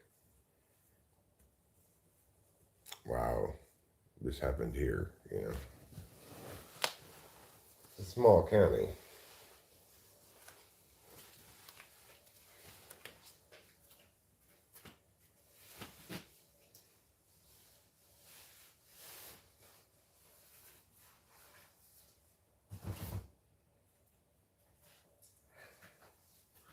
I can tell you this much. There are plenty of instances of use of force by the cops that can be, should be avoided, prevented, whatever. Including the one that I witnessed in Pomona, where when I first got there, I said out loud, though not to anybody in particular, they should just squirt him with the hose. Squirt him with a hose. It's cold outside. If you just squirt him with a hose, he'll be wet. Then he'll give up. Because he won't want to stand around this porch with a machete or whatever he has, or a stick or whatever it was. It looked more like a stick to me, but people said it was some kind of a sword. Anyway, um, and they just squirted him with a hose. Mariposa means butterfly in Spanish, Heroin. It's because this place, when they first found it, people came here, it was notable because of how many butterflies there were. And in fact, there are a lot of butterflies here. If you look at the maple tree leaves around here, they're all full of holes because so many caterpillars grew up on them and became butterflies. Um,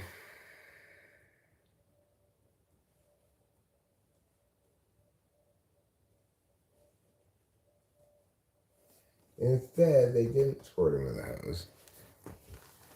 It carried on for a long time, which is this sort of standoff for no good reason of this huge gang of armed cops, armed with beanbag guns and tasers. And eventually, he got too close to like one of the cops, and they shot him with a beanbag gun. And then a bunch of them shot him with a beanbag gun. And then when he went down to the ground, they started tasing the fuck out of him. It's like, okay, this is not what you want a professional police force to act like.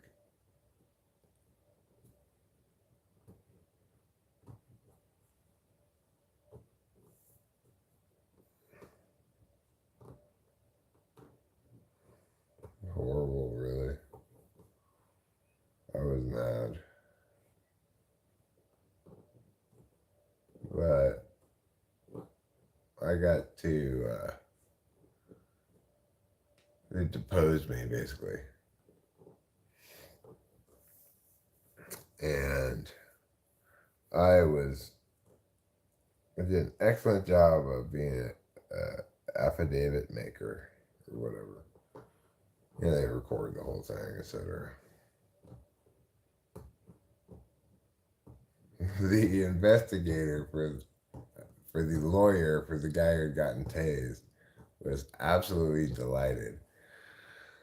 I know. Well, I used to be really mad about this stuff here. Before everybody else said, okay, you need to stop shooting black people, I was super mad about it. And I used to post on Facebook about it all the time a long time ago. And everybody was like, there goes Crazy Eric again. Of course, that's the problem with being a curve surfer, right?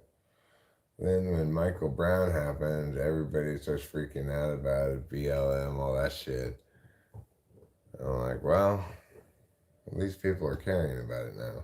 Nobody says, of course, at that point, hey, Eric, by the way, remember all the times that I dismissed your posting about this shit back in the day?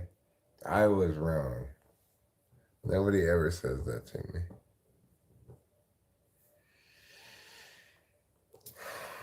That's okay.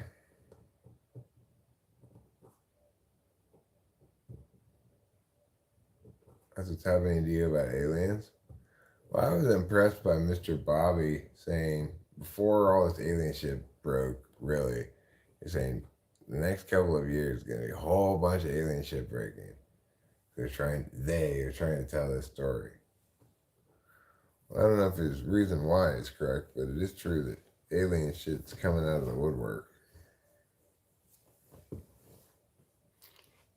What does it all mean? Well, I'm not sure yet because I don't believe in faster than light travel. And I don't believe that any intelligent race of aliens that could come to this planet potentially would engage in the kind of hide and go seek peekaboo shit that they apparently are engaging in. So that's a big rhetorical slope for evidence um, to overcome. I mean, people talk about interdimensional travel. No, it is technically impossible. Well, they come up with alternate ways to get around it, like wormholes. But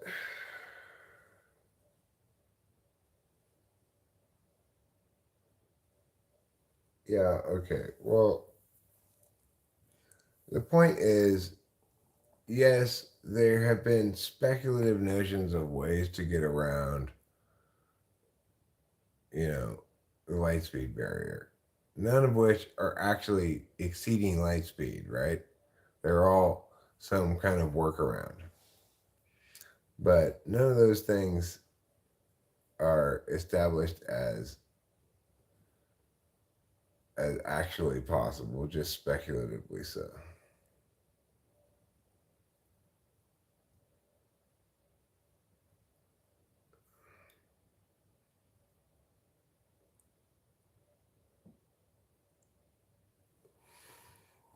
Well, I mean, look, the bottom line is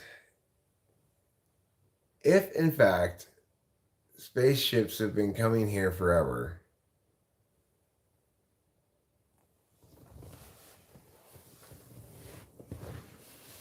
there's just so many questions that need to be answered.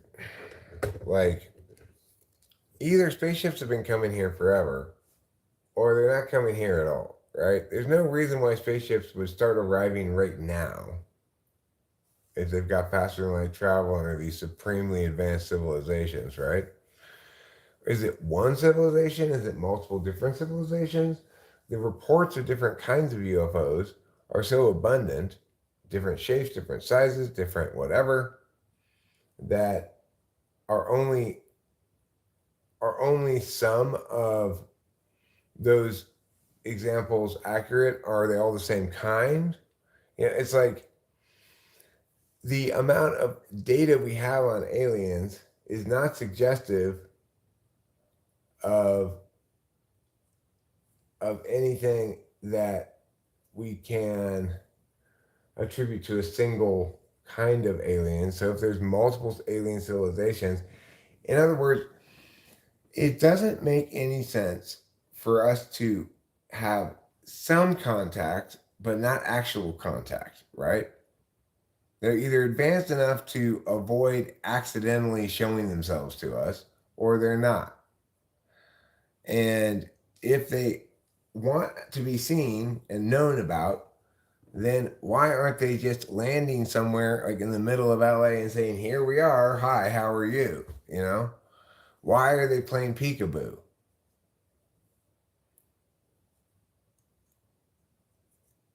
Okay, so it's more likely there are multiple alien civilizations, all of whom want to play peekaboo? Well, if they don't want to be seen, then why are we seeing them so much? If they're such advanced civilizations they can exceed light travel, light speed limitations, then why are we seeing them so much? Why do we see them at all? But if there's multiple civilizations, wouldn't each of them have their own protocols? I mean, the thing is, there's so many contradictions like that implicit in what we're looking at evidentiarily that I'm very skeptical still. I'm willing and ready to be convinced, but what I would like is for them to land on not in some remote location, crash in some remote location and deal with just governments and the subtle, like, who, why? It makes no sense. Why wouldn't they just up land somewhere that we can see them? Why are they fine with some humans who work for governments knowing about them, but most humans not knowing about them?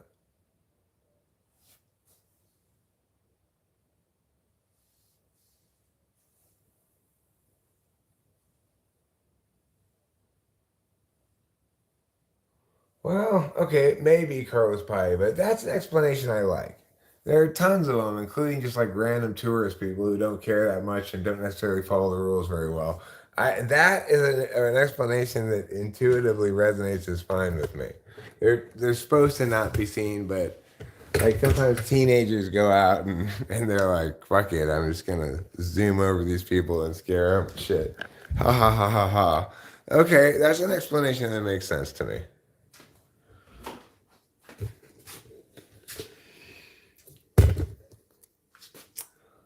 But I still will be skeptical until I see like video of aliens talking in an alien language to human beings. Like, I want to see something solid like that.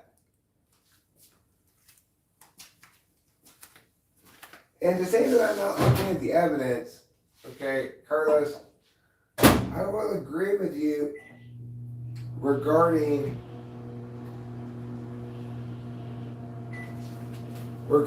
those alien bodies.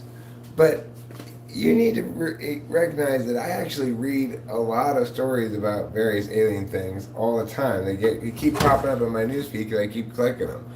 I am actually looking at evidence all the time and trying to find something that convinces me, and I'm not finding it.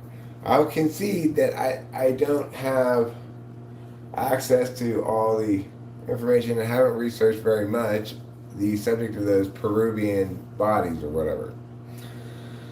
That one thing. But by and large, I have looked many times and continue to look for something that is decisive, convincing, um, wholly resistant to other explanations, etc. A smoking gun. So it's incorrect to say that I'm not looking at any of the evidence. I look at it all the time.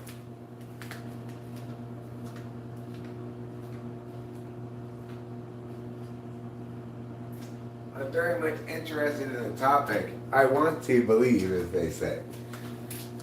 Well, what they should say, of course, is I want to know. In other words, I don't want to have to believe. I want to know. Well, I mean, there are lots of things that we can't explain, right? But the only one that we can only explain with aliens, perhaps, are these bodies you're talking about.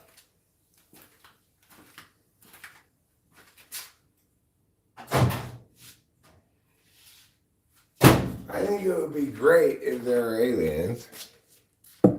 And I want to know for sure that there are aliens without having to close any gap with my intuition.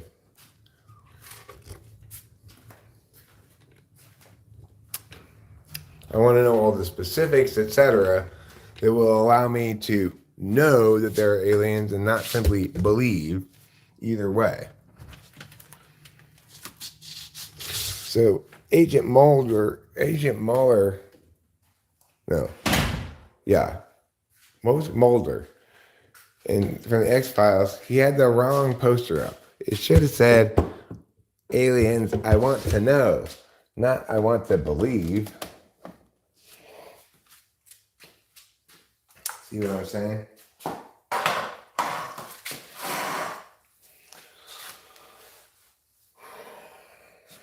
Who wants to believe? Believing's for people who can't know. It's like credits for people who can't afford what they're buying.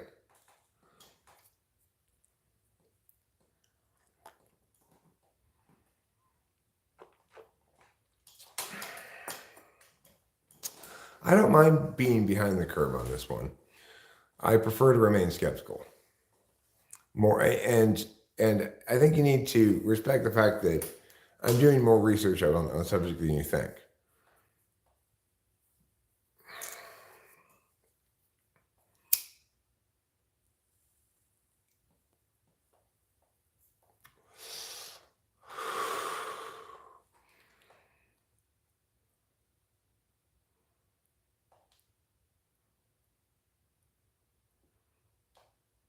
I'm not sure what it means. Just like I don't have any explanation for where the species came from. That's adequate, right? Like I don't believe it in evolution. I don't think creationism is an explanation. I don't have any explanation. So my position on it is I don't have an explanation.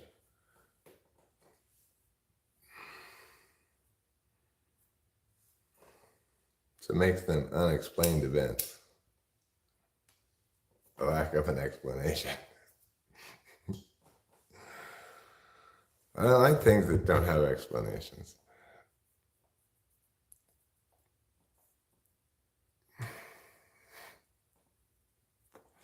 You have a spaceship were to beam an alien down into the little wilderness car. And he got that and he said, listen, we've been watching and we think you are the best person for us to tell our story.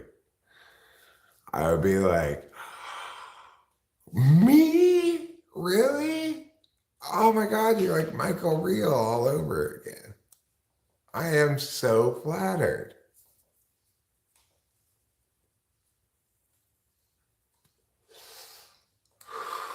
Well, let's get the interview started right away. Okay, so like, what star system are you from, or whatever? How'd you get here? How'd you overcome the light speed barrier? This is fantastic.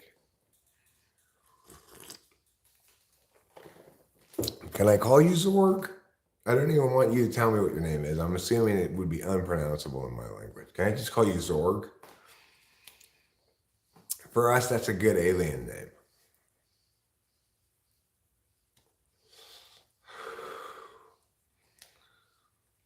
Boy, I'd say right away, I am so shocked. First, let me just say, Carlos Paeva, you were 100% correct.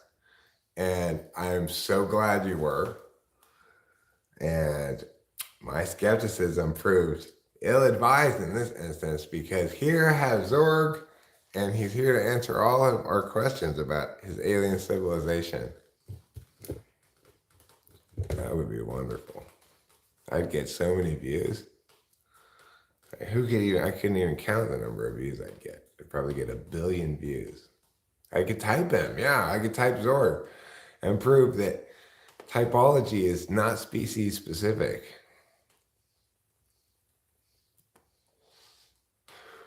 Maybe when I become president. Okay, yeah, cool. If there are aliens and they tell the president, I will tell everybody.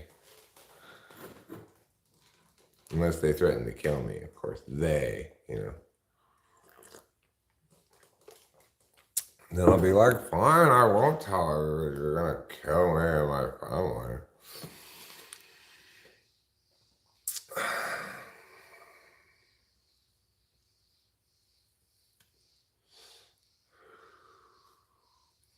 Everybody will be like that. Finally, a president who's reasonable, who we can talk to without saying like just stupid shit, who's not interested in us, signaling party shit or whatever. So Zorg, do you know about Jesus? That'd be my first question. Have you accepted Jesus Christ as your Lord and Savior yet? Because if not, then you're a heathen and you're going to hell.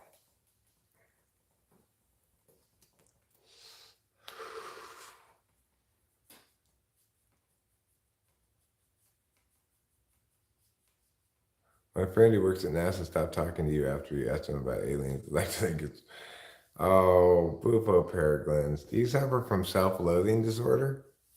I have that too. I'll tell you what. Instead of hating yourself and me hating myself, how about I like you and you like me? Wouldn't that be better? I think it would be. We can trade. I'll like you, you like me, and while we're busy doing that, then we won't be hating ourselves. Thanks, Bufo peregrines. I think so too.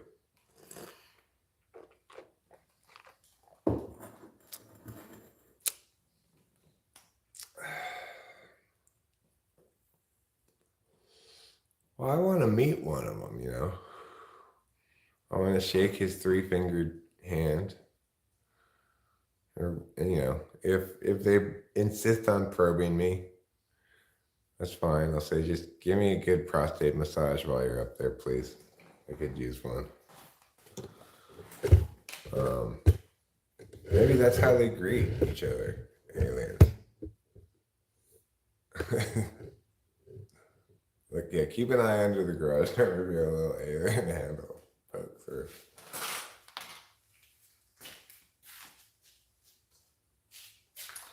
we've had at least one, what I would call paranormal experience since we've been here. We saw what I can only call a cryptid. That is to say, it was clearly a mammal of some sort, covered in fur with a flat face. I just saw the face of it. It was about this big, covered in fur, and it was crawling across the road like a caterpillar. I've never seen anything like it. There is no such animal that is like that I can find. But Rachel and I both saw it clearly crossing the road. I cannot believe I didn't stop and film it. But I didn't, because there was no place to pull over. I should have just stopped in the middle of the road and put on my hazard lights and gotten out and filmed it. But I didn't do it. And I ignoring.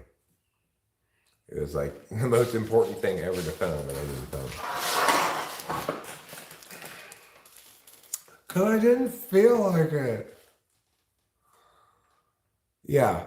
Well, like a giant caterpillar, but a mammal with a flat face and brownish, orangish fur all over it. I've never seen anything like it. Normally, cryptids are thought to be big things, but this was not big. It was just as big as I showed you, just like this big.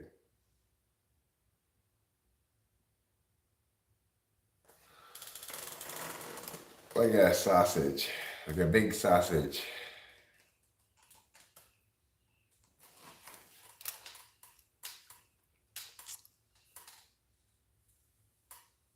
I think I literally saw that when I was 4 in my doorway, not kidding. Really? You have a memory of seeing that creature, that cryptid? Wow. What state are you from?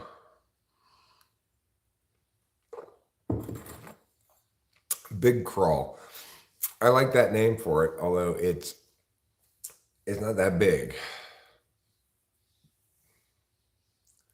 Mama pillar is another possible name for it.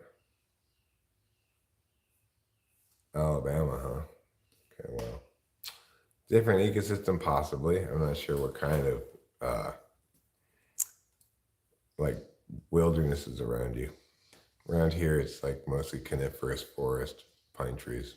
Although we get deciduous trees as well, oak and maple. And I learned after watching an episode of Alone. Well, then same. If you've got coniferous trees as well, then more or less the same kind of environment.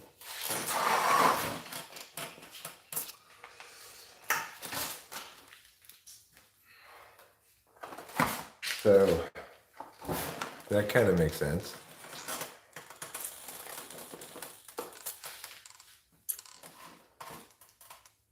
Could be a masked squirrel.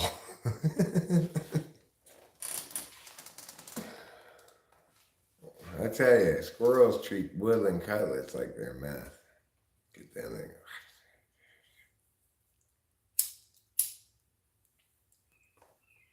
I said to Rich, are those squirrels smoking their sunflower seeds? Is that guy injecting them? Boy, I should really warn him against that. It's ill-advised to inject your sunflower seeds.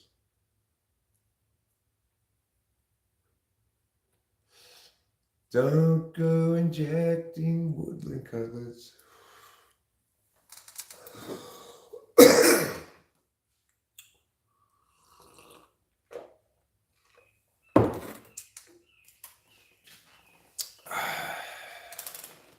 So I gotta take advantage of this opportunity I have now to get my bullying warning removed. After all these years, finally YouTube has decided that I can have my record wiped clean. So I gotta take some sort of class or something, and then I'll have no warning on my channel anymore, which will be nice. Been looking at it for years, just going shaking my head every time I see it. Oh, Eric, why did you bully C.S. Joseph?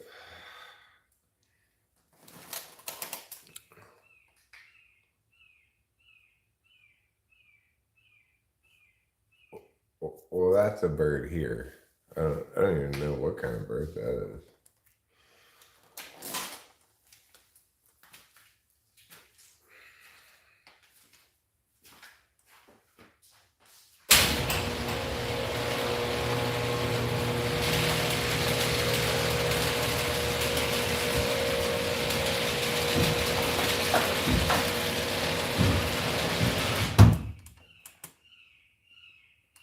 Okay, it's light outside now, so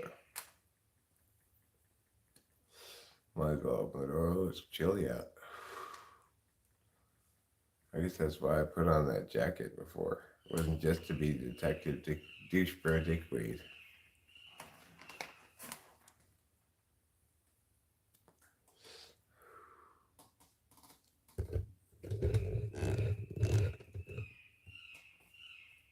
Yeah, well, it's probably because of the frame of the garage door.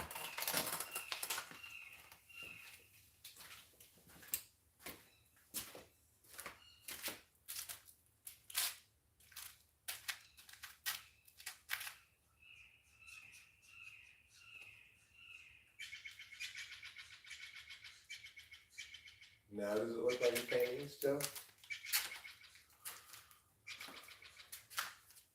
I need a belt for my modesty pants. I don't have one easily accessible, so I'm going to use an alternate solution.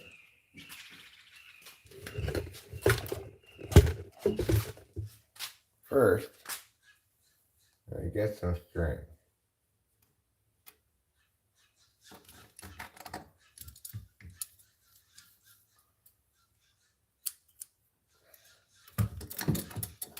Then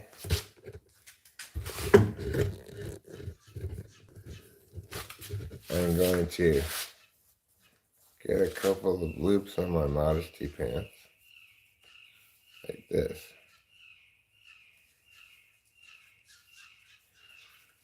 I'm going to tie it like this.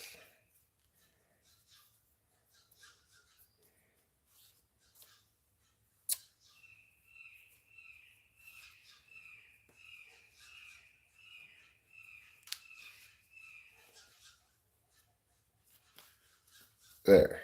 That should help a little bit.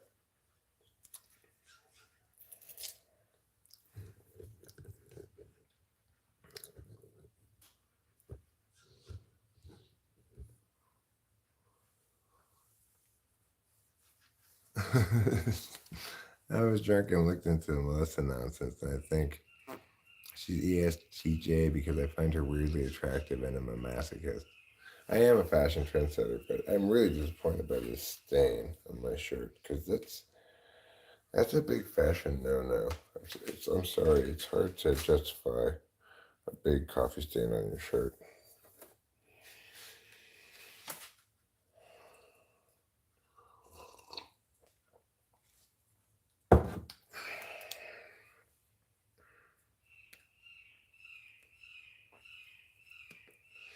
You think S.E. Polar links to masochism?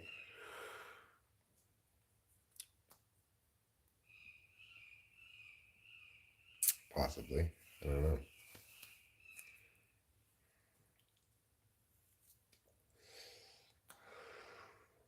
I've said before that people seem to like to use their sixth slot function in sex. But I'm not sure if that's universally so or not. For SE polar people, that'd be NI. I'm not sure how that would play out.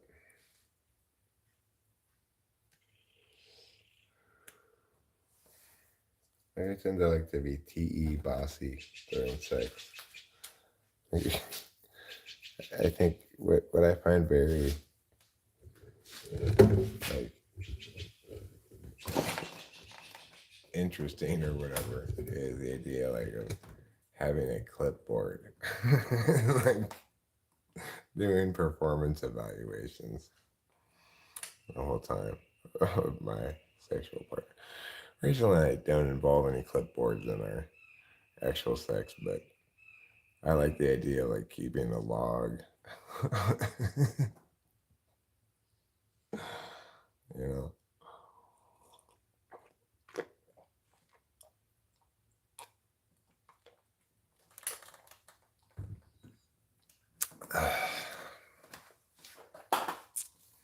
Okay, let's see how many times you sucked my dick last week.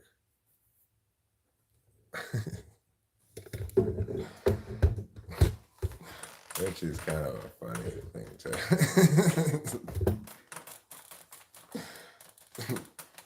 fetishize, I guess.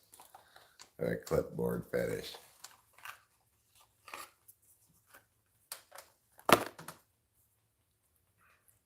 Like all the things I hated at work, I want to do during sex.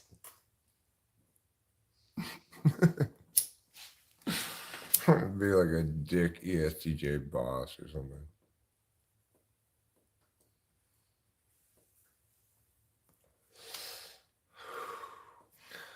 But I find I'm more like a very good farmer with their livestock.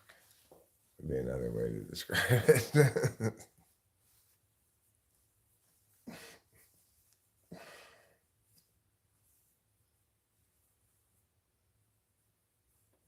you know, it's loving, but she needs to be told what to do.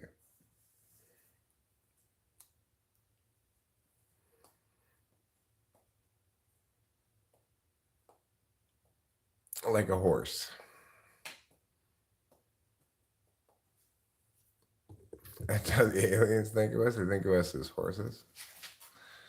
Well, if Zorg were to come here and he wanted to ride on my back and play horsey, I'd be down. I'd be down to get on all fours and run around like that for a little while until I got tired. With right there in the driveway with Zorg on my back saying "wee" with his 3-fingered hands, "wee." Wouldn't that be fun? I could let him ride on my pushy thing. You guys know what I'm talking about? What pushy thing I'm talking about? I'll show you. Oh, Capillo's on the pusher. Hi, Capillo. I was just coming to get this. Capillo is sitting on this. This is my big pusher. You put things on it, you can push him around.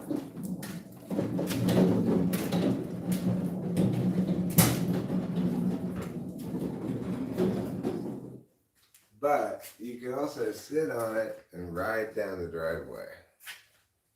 It's a little sketchy. But I think Zorg will enjoy it. That's what I'm thinking.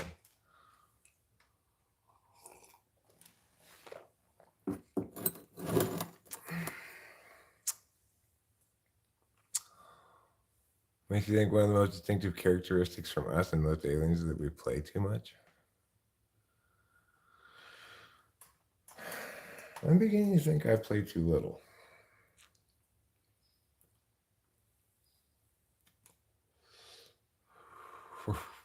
Now, they started the mailbox and they rolled downhill. To crash into the mailbox, gravity would have to work backwards for aliens.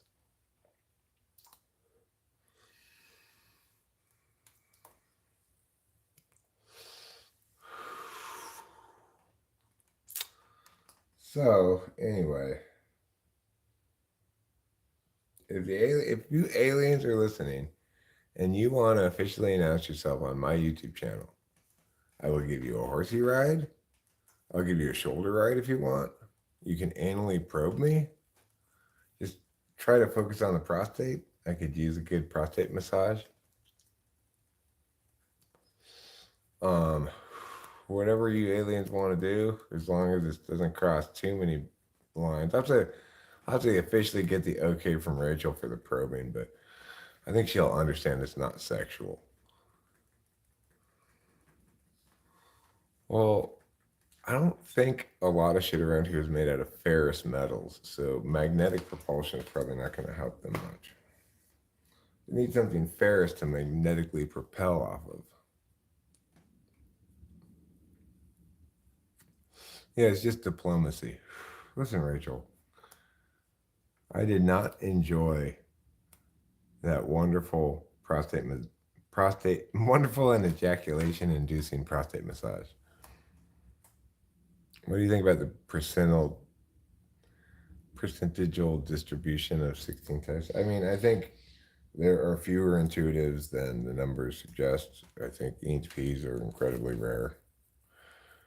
I was saying the other day, I can think of 4 EHPs that I've had in my entire career as a teacher. And I've had, I don't know how many thousands of students.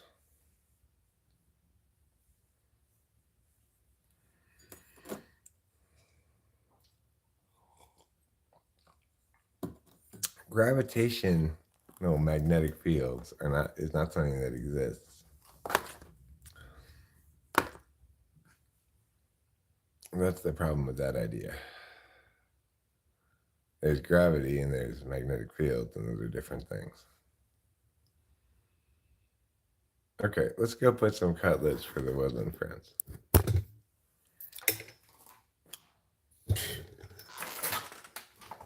Why am I losing battery power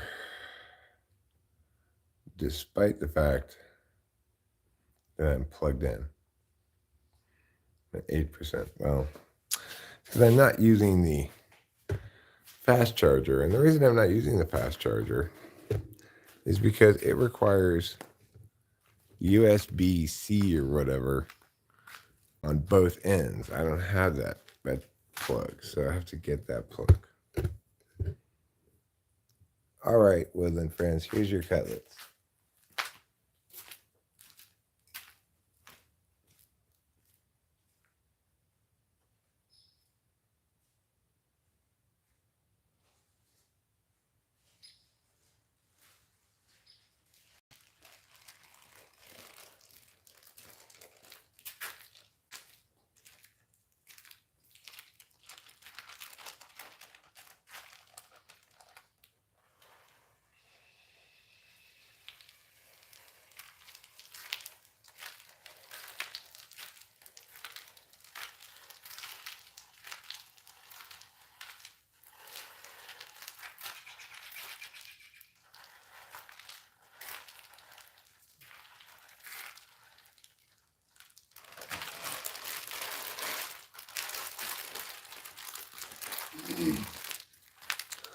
There, the woodland friends got their cutlets. Now, I have to poop again. So I'm going to plug you back in here. I'm going to go poop, and I'll be back in a little bit. I'm glad I have to poop again. It's important to stay regular.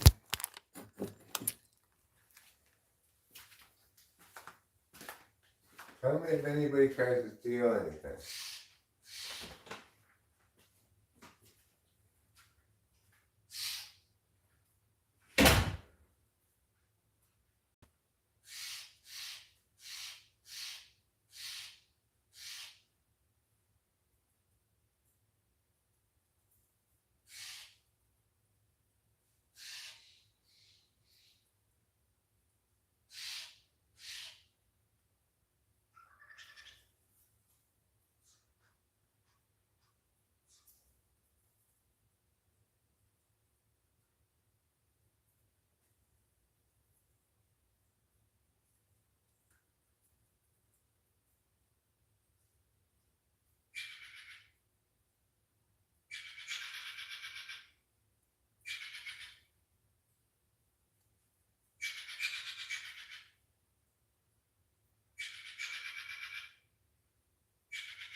Okay, I'm back. Did anybody try to steal anything while I was gone? Hopefully not.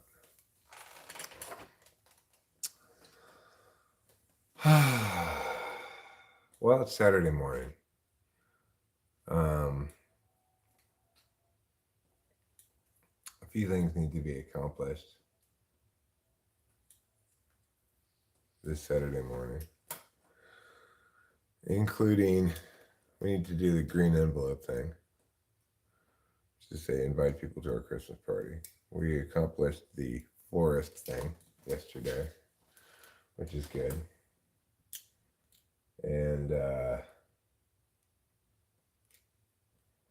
we need to maybe order some new bun huggers, some medium bun huggers instead of large.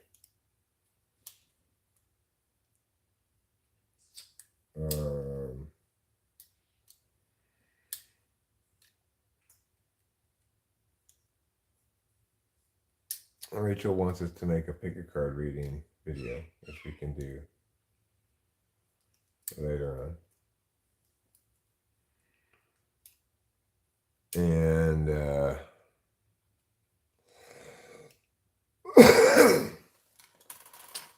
think that'll be fun.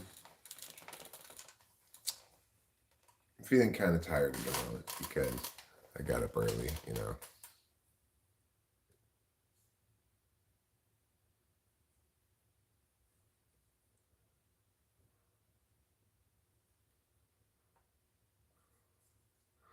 Well, of the ENTPs I can think of, David Dosh, Azad,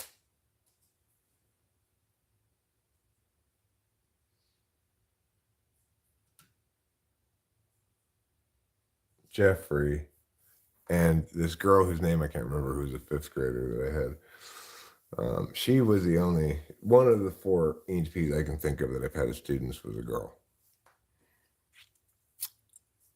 So I don't know if that's standard. If you wanted to extrapolate that out, you'd say 25% of very rare ENTPs are girls. So they're super rare. I can think of one other female ENTP that I've ever encountered besides that little girl, and that was Becky. Becky O'Coin, also known as Planet Ketchup, is and Aga. There's like three, but they're very rare.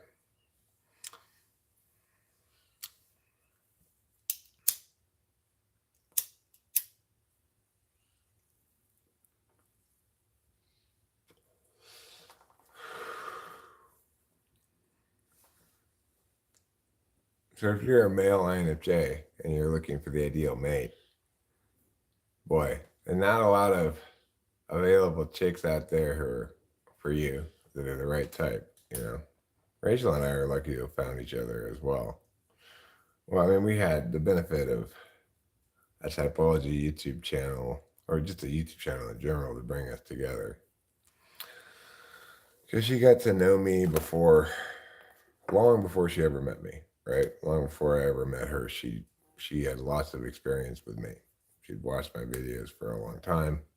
She liked my videos. She liked my music.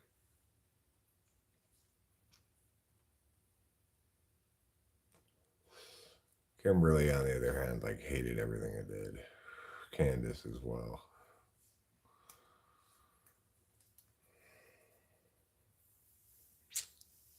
So, big difference, you know, when your significant other hates who you are and what you do versus when they love who you are and what you do. Big difference.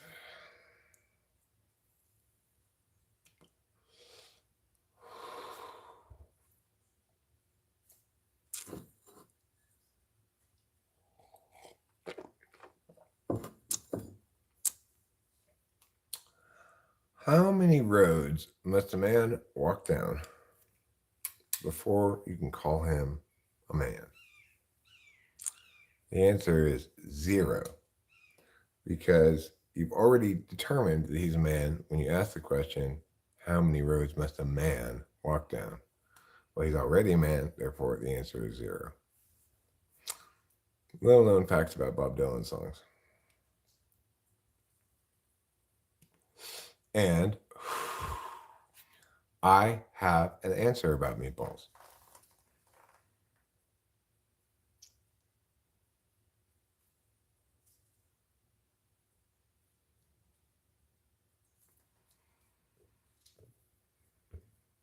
You dated the rare female NFJ and super rare female NHP in high school. They met later and got together. It took them a while to realize what they had in common.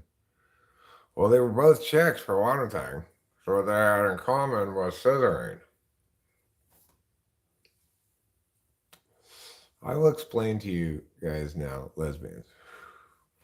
Lesbians are ladies who like to push their vaginas against each other by scissoring like this. One of them is side Z's, one of them is flat C's. That's what they call it. Well, they like beating people up, I guess. Spanking you and telling you you're bad. Shut up, worm, and things like that.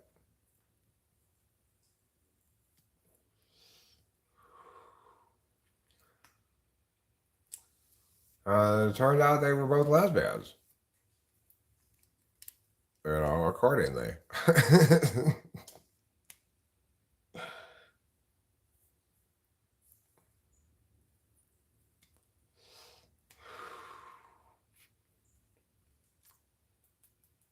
So,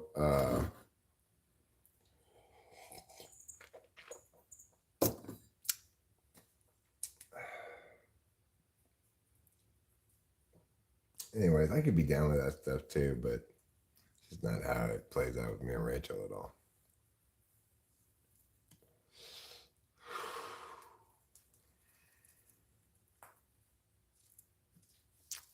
Which is totally fine. I couldn't be any more satisfied with my sex life.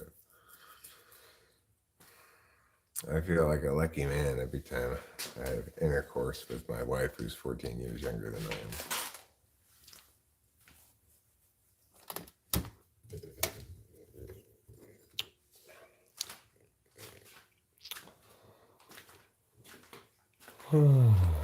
Oh, Blue Jays.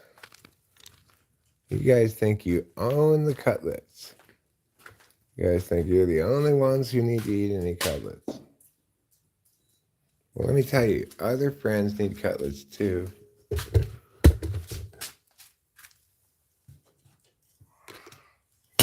You're not the only woodland friends on the block, you know.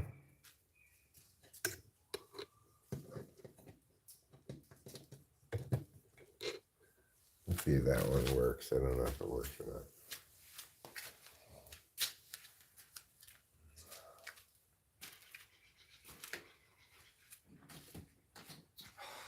Of course the front door is locked.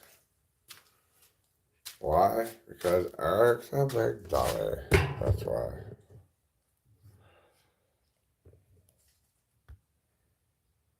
Which types do you think are most into BDSM? I think maybe ENFJs. That's what I think. And maybe ENTJs. I think that SI polar, SE third, makes them. INFPs are literally all subs. Huh. Good to know.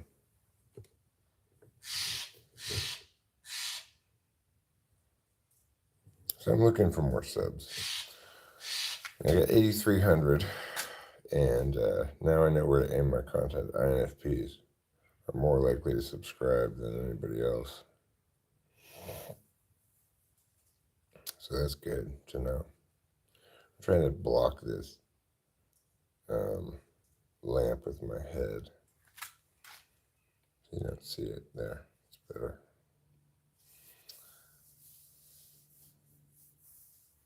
Submitting to a person is preferable to submitting to the world. Yeah, well, INFPs think that like 8 hours a week is full-time work. Maybe 16. 20 hours a week is definitely full-time work for an INFP. I mean, they gotta spend 20 hours a week putting on and taking off their bulky sweaters. So, you know, INFPs love their sweaters bulky as possible.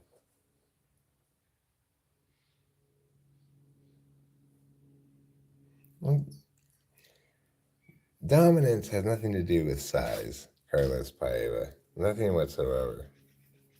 It has everything to do with attitude. A 4'11" girl could be like the quintessential ultimate dominatrix, no problem. It's all about whether you have boss within you or not, you know? If you know how to be the boss, you know how to be the boss. If you don't, well, it's lead, follow, or get out of the way.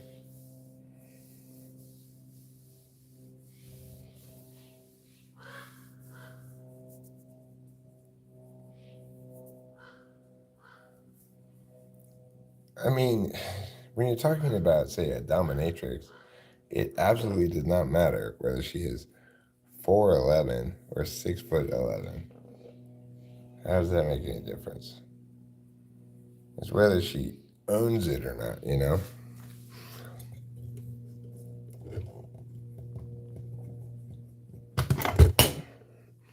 I think what you want in a situation like that is someone who actually gets off on being the boss. But I guess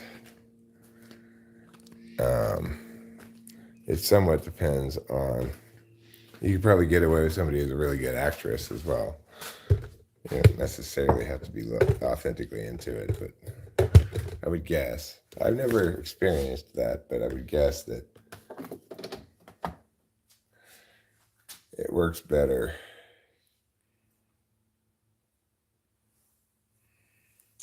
when the person being the boss authentically enjoys being the boss.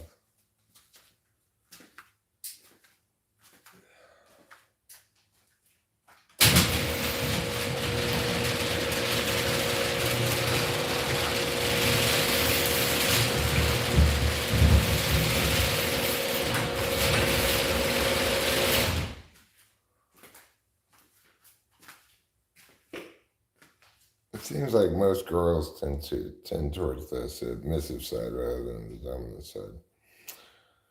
But, you know, most girls isn't Julie, okay?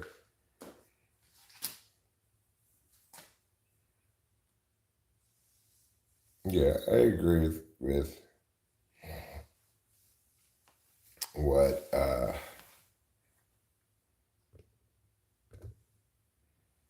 what the man with the great machete says. Safe, sane, consensual.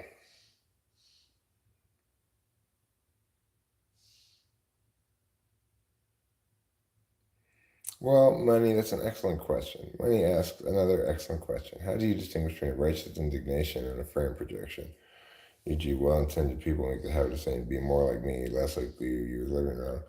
Well, I think the way to do that is to specify that this context requires a different approach.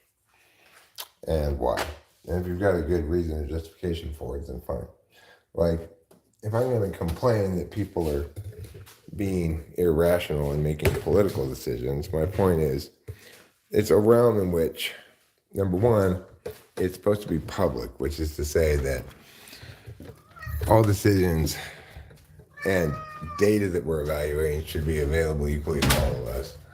But second of all, it's an area where the decisions we make affect us all. And so it's critical that we use an objective kind of external evaluation metric if we're going to do ourselves and society a good service. Here's what that looks like, etc. Here's how you're deviating from that. It's fair for me to critique you at that point. Then critiquing your specific language or behavior contextually is inappropriate. I gotta poop again.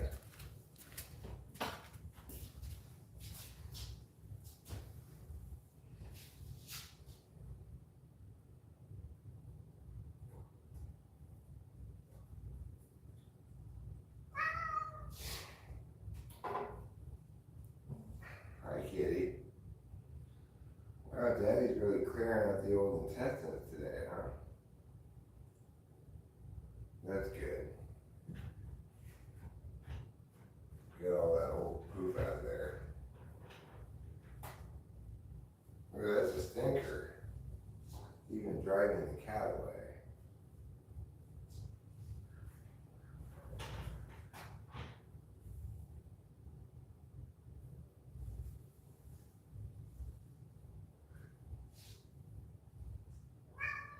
Meow. Meow. Daddy loves you. Daddy's pooping right now. He'll watch you eat afterwards, okay? Oh, relatively easy poop to clean up, though. That's good. Not a lot of wiping involved. Now let me go pee. Oh, I hear you purring. Oh, yeah.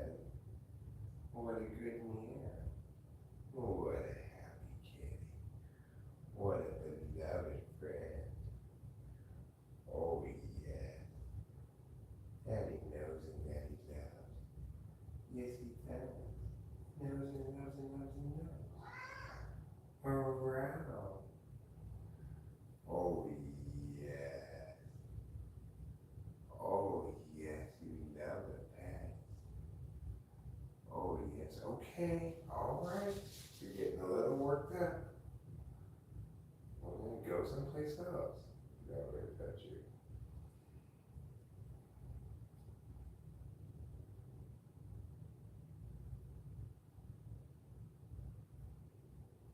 Ah, sweet urination.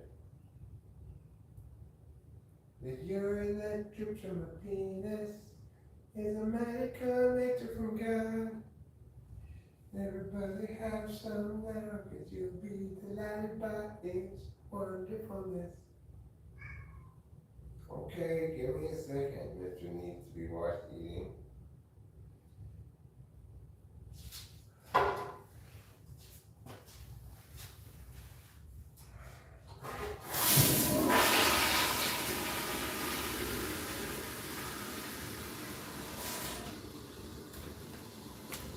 Every time I think of you, I think of food. It was one of the lesser appreciated of the great love songs. Okay, we're coming to watch you eat. Jeez, Mr. Meowing Pants. You really are meowing up a storm, aren't you?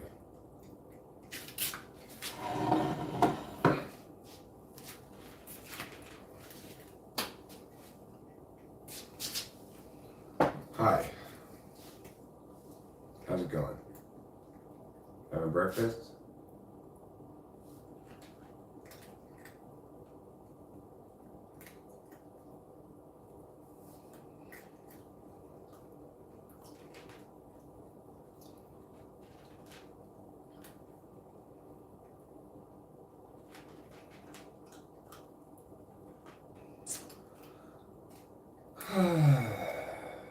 How much of my life will I end up spending watching this cat eat?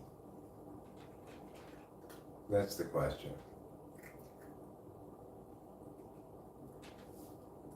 How many total days, when you add up all the minutes I spend watching him eat, will I have spent just watching this cat eat? Will it have been time well spent? According to the cat, yes. According to me, the jury's still out. It's not like I hate watching him eat. It's not my least favorite activity in the world. Okay. You don't want any pets? Is that what you're trying to tell me? You just want me to sit here and watch you eat? Alright. I will do so.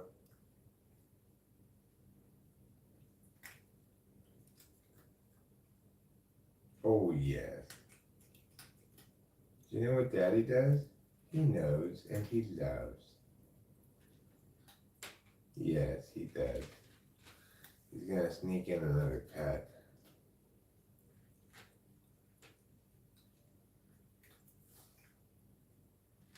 Yes, you're a good kitty. And Daddy loves and Daddy knows.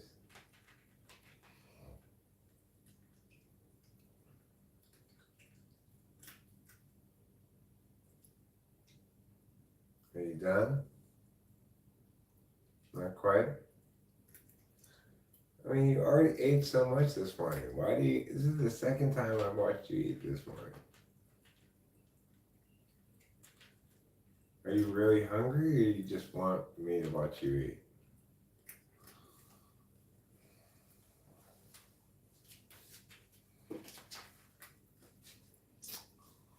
Well, I better just keep sitting here. I don't want to get meowed angrily at. And he has some angry meows in his repertoire, let me tell you. You don't want to be subject to an angry meow from him where you're just going to jump like, okay, okay, what did I do?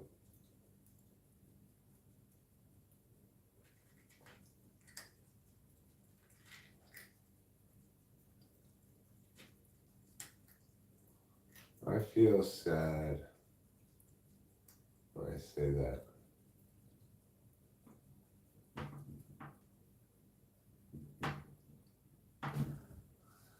It makes me think of somebody who's always getting busted. Saying that, you know, what did I do this time? Probably nothing. You're probably just doing another dickwad.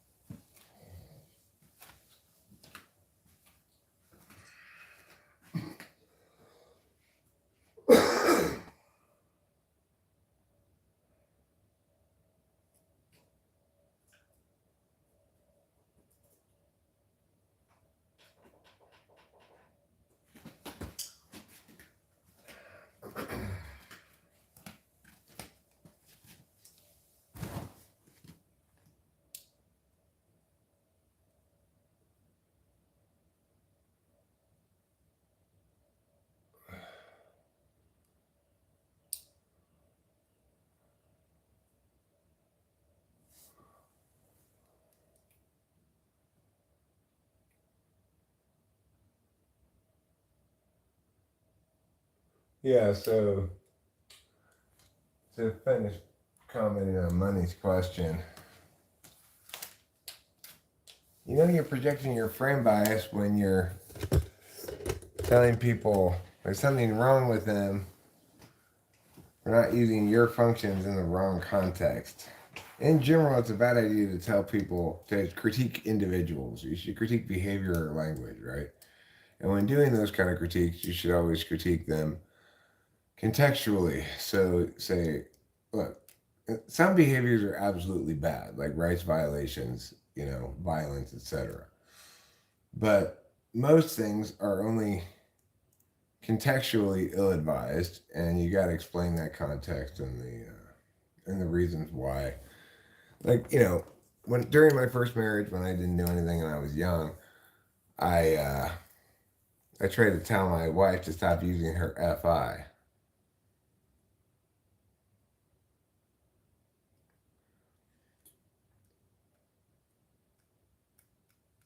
Well, it's true, Money, that if you're just looking at the external metaphysical field, that what you see is for every affirmation there are plenty of negations, right? But what you're not paying attention to there is how much people internalize bullshit narratives without cognitive functions to help you understand why a given narrative shouldn't be generalized or universalized. You know, like somebody like me is subject to being critiqued as you care too much about what other people think. Um, I do care what other people think about me a lot, and that's to be expected with FE third. I no longer have to accept that universalized rule that you shouldn't care so much about what other people think as something that I'm falling short of, and therefore something that's wrong with me, right?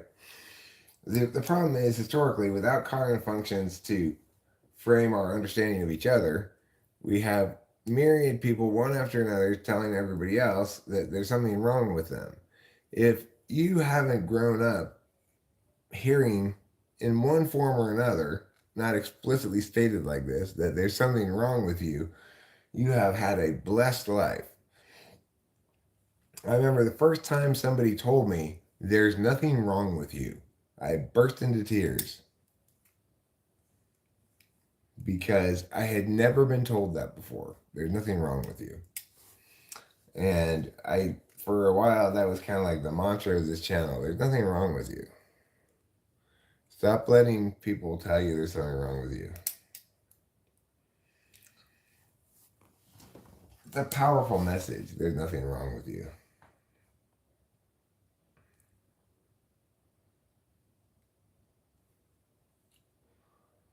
Yeah, it probably does skew SIFE just because of probably that's, but I mean, I think it skews SIFETE.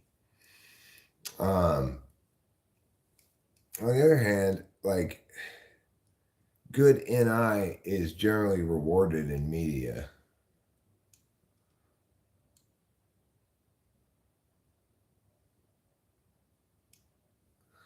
Well, I mean, I think Carlos Paiva, no, people can't accept that others are different without explaining how or why, right? Um, for me, I can't accept that that person is saying these idiotic things that make no sense and doesn't seem to care they make no sense and not listen to me and hear what I'm saying and apply it accordingly. I can't just accept that unless I understand why they're being that way, right? Then I can accept it.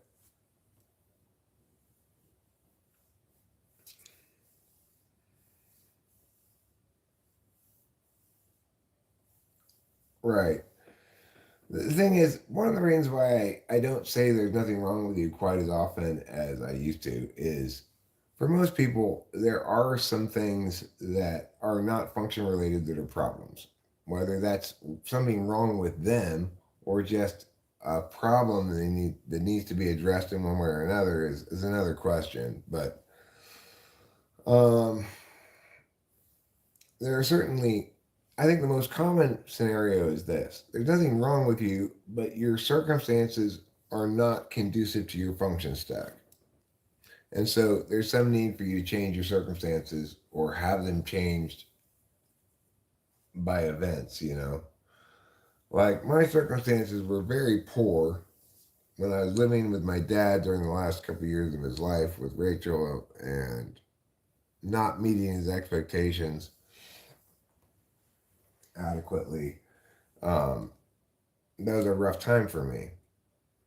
I was behaving not very optimally because I was in such a non optimal circumstance. Now my circumstances are completely optimal and I'm behaving a lot better, feeling better, believing myself to be a more healthy and good person, etc. Even though the only thing that happened is my parents died and I got their money. You know, no self growth on my part except that which naturally occurs in an environment that doesn't ask of me anything that I'm not intentionally designed to provide.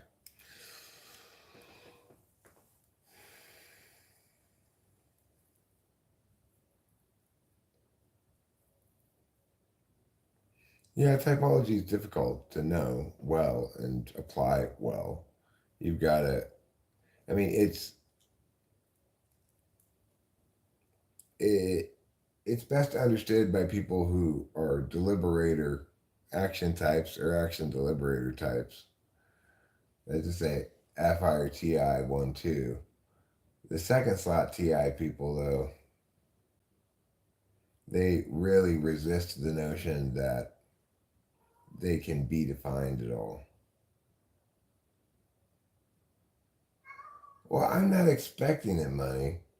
I just speculatively state that I hypothesize that if somehow it could be adopted as a dominant paradigm, even if it's adopted as a dominant paradigm at the top, simplified but nevertheless useful and correct implications therefrom will trickle down to people who will probably misuse them lots of times, but nevertheless, it would be better than the status quo.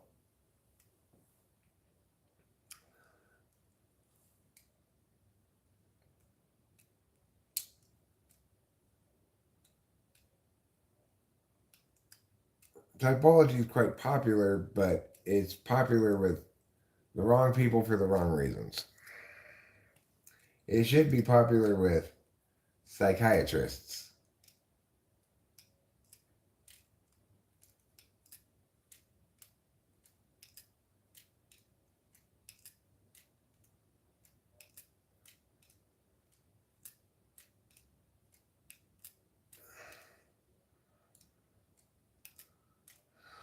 Well, that might be a correct observation, Money.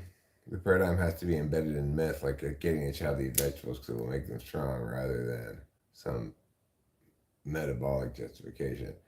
I agree with you in general, but I'm much more a believer in the trickle down notion than you are, apparently. I've seen it happen plenty of times in debate. Well, you keep in mind, use the word expert more fluidly or adaptively, because in debate, consistently, the arguments that you see in society and the movement in society is a good decade behind competition debate. Competition debate resolved the gay marriage question many years before um, the country did. Competition debate resolved marijuana legalization many years before the country did. In other words, at a certain point, they could no longer make marijuana should be legalized a topic because it skewed too hard af. In other words, the argumentation just wasn't there to support criminalization of marijuana. It just didn't. You couldn't win the round if you reneged. There were just the app had too many better arguments, and that's what is meant by rhetorical slope. A given claim has an inherent rhetorical slope that's dependent on what the evidence says, what arguments are in place, etc. Yeah, the marketplace typology is dominated by jumper sleep blast bullshit, and that's a problem. But that's why it's impossible to get any serious people to seriously listen to me about it, because anybody who just sort of casually surveys the typology landscape is going to say this is all just garbage. I foolishly left my bong and weed in the garage, so I'm going to have to once again go get something and come back.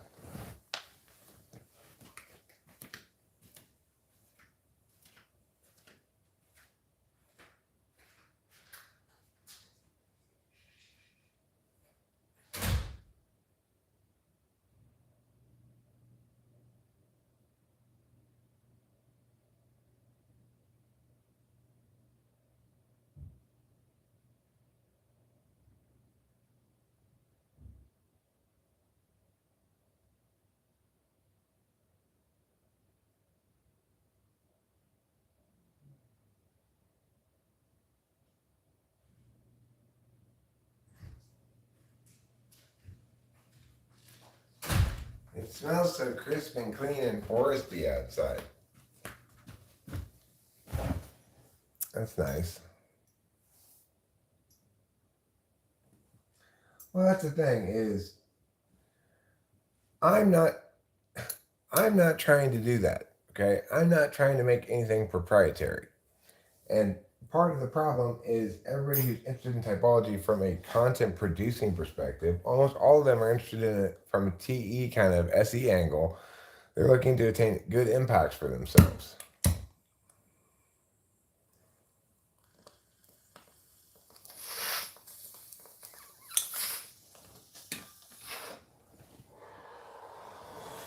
In order to make things proprietary, they need to add their own shit to it, right?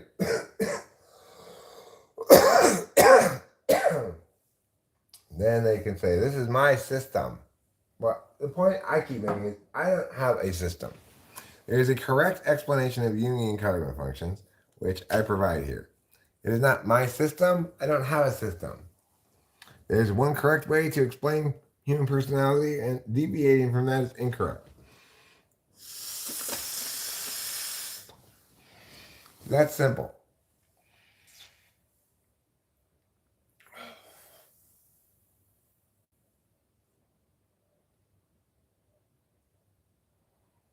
Well, sure, Money, it's a shitty business model, like cutting your hair when it doesn't grow back, except For lots of people, what they're buying is the experience of somebody telling them about themselves, asking them about themselves, etc. So I've had plenty of repeat clients who the second time they maybe don't come back for a typing, they have questions about their type and want clarification, etc. Regardless, if your business model has you being a typing service that isn't in a locality, a physical locality, but is rather remote, video conferencing, then while if you were a barber shop in a physical locality, hair not growing back would be a problem. If you're a typologist in a world of 7 billion people, then and you can access anyone, anywhere, anytime, then that's not really a problem. Now, the thing is, I like to call myself, I believe myself to be, the premier and best typologist in the world. But because I don't have all the regalia of that, in other words, I don't charge $500 a session, I don't dress up in a suit, etc. I just charge $100 a session. People don't necessarily perceive me that way. The only people who do perceive me that way are people who definitely want to get their own type correct and are been dissatisfied with other people first. So many people come to me to get typed after they've been typed by other people. I don't seem to be the first choice usually. I gotta go wash my bong out. I'll be right back.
Well, I'm not watching you eat again right now. I'm sorry.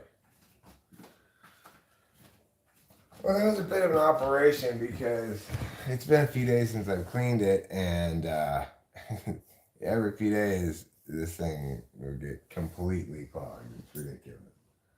How many bits of weed and resin came out of that right now is just insane.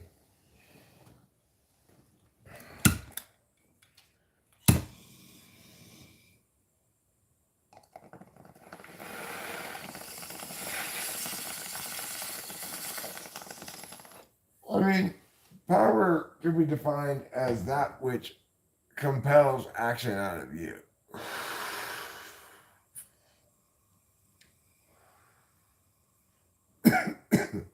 I'm just not that money focused. Money is the thing.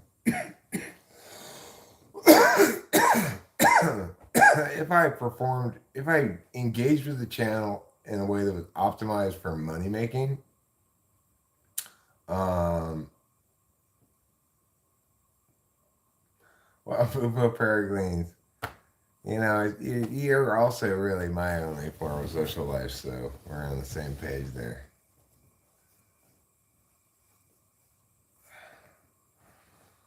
I could probably make a lot of money if I optimize the channel for those purposes, right? If I just uploaded typing videos, pimped my typing service every time, and charged more. If I charged more, people would take me more seriously. Weirdly, if I charge like $500 a pop, people be like, "Oh, this guy must be right."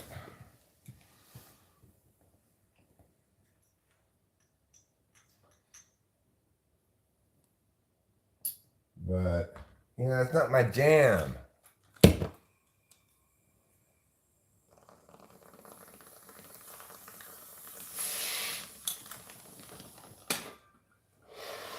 I'm still you clog. I'm still you clog. Why?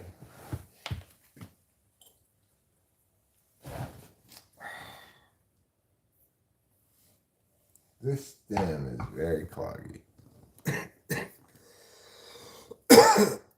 It's like it was made to clog as much as possible.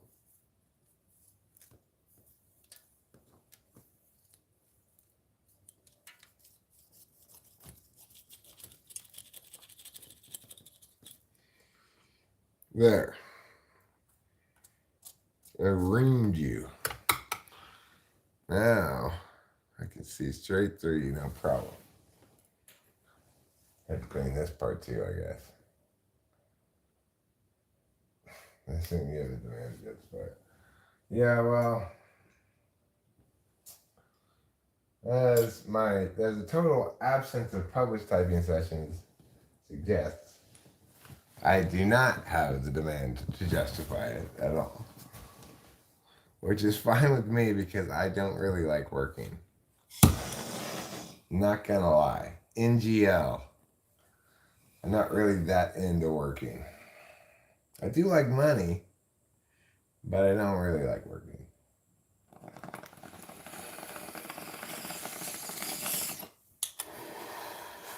The problem is I don't like money enough. One of my big problems. I need to really like money a lot, then I'd get more of it, I'm sure, but I don't dislike money. I'd rather have more money than less in every instance, but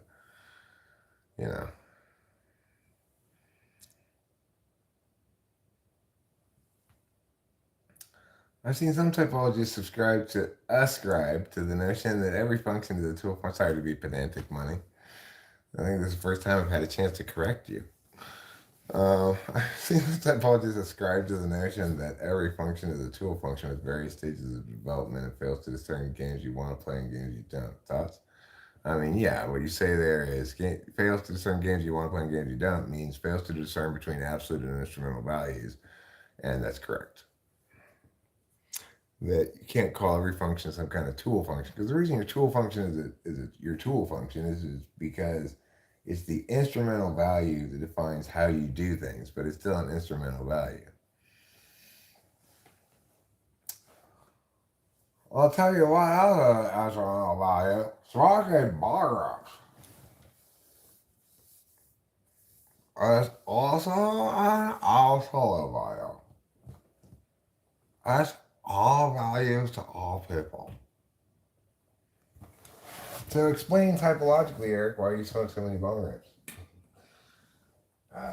Fourth slot SI, eighth slot SE. But most of all, because of ERIC. I'm a very Eric-y guy. This is part of being Eric-y.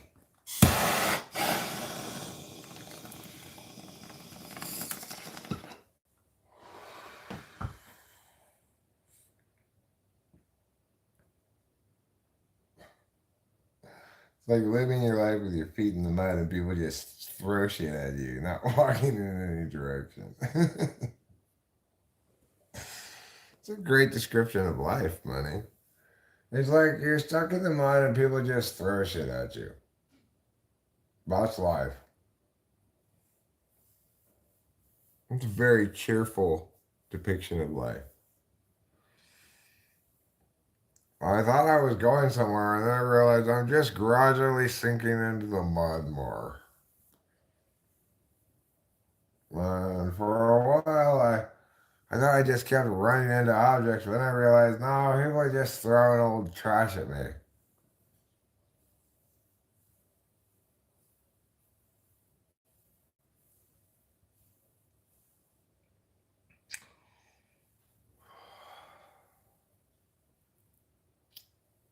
What is power for you? Yeah, power is that which compels you to do things. If everything is a tool, then you. I can't see the last word because it's covered up by this heart. Then you only face problems. Right.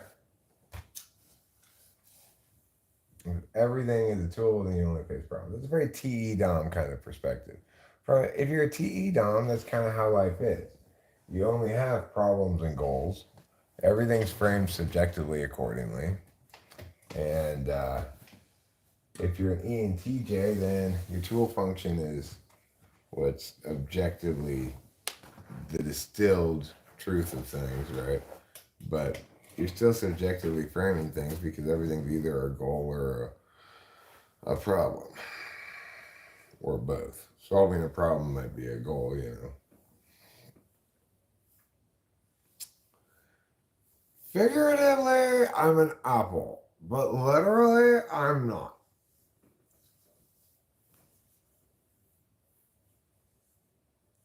Right, did I get that right? Literally, I'm an apple, but figuratively, I'm not. If every direction is up, then how can I find my way to you, girl? If every direction is up and you live down the street.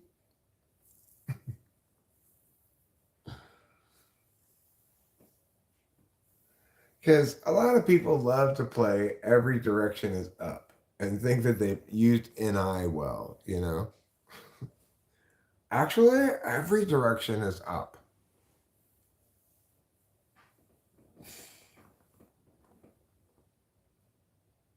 Well, that's why it's generally important to say from what perspective are you answering the question? Are you answering the question, what is power from an objective, disinterested third party perspective, namely, how does it play out in the world externally? It plays out as forces that make people do things, right? If you're talking about it from a first person perspective, from a subjective experiential perspective, how do I exercise power? Well, then you're going to get a different answer, right? Because then you have to look inside your heart and say, heart, what is my power? Is my power kindness? Is my power being funny? What is my power? And then your heart tells you the answer. It beats it out in Morse code. Dash, dot, dot, dot, dot, dot, dot, dot, dot, dot, dot, dash, dash, dash. Opportunity impunity. Well, that's a good answer for an inky pinky money. You'd say chance immunity or um, what's a synonym for opportunity besides chance?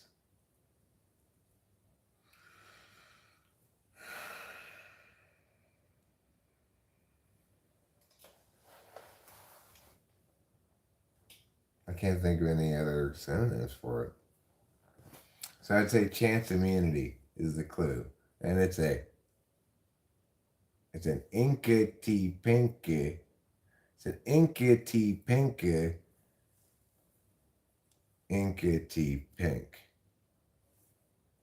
It's an inkety pinka inkety pink. It's 5 syllable, 4 syllable. Opportunity, impunity. Immunity is not really a good synonym for impunity in that instance. Um, you might say like chance omnipotence or chance immunity. It's kind of like a combination of empowerment and impunity. You know.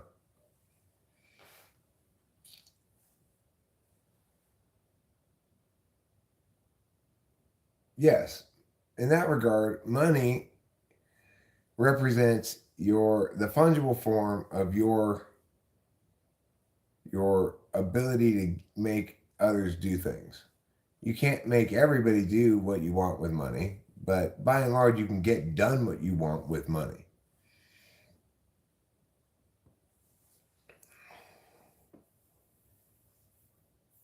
If you give me $100, I'll clap my hands.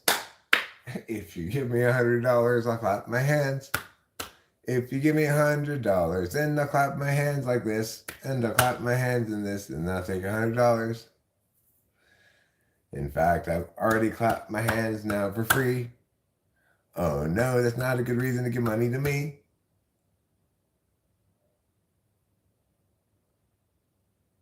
Yeah, sure, that's power.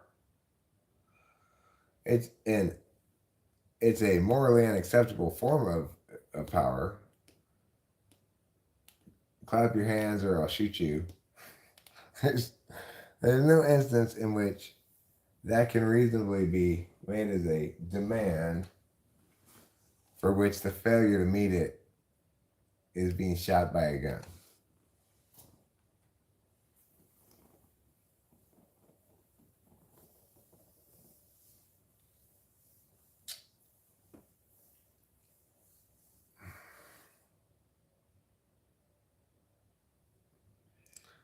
Lead is not more valuable than gold, Carlos. That's not true.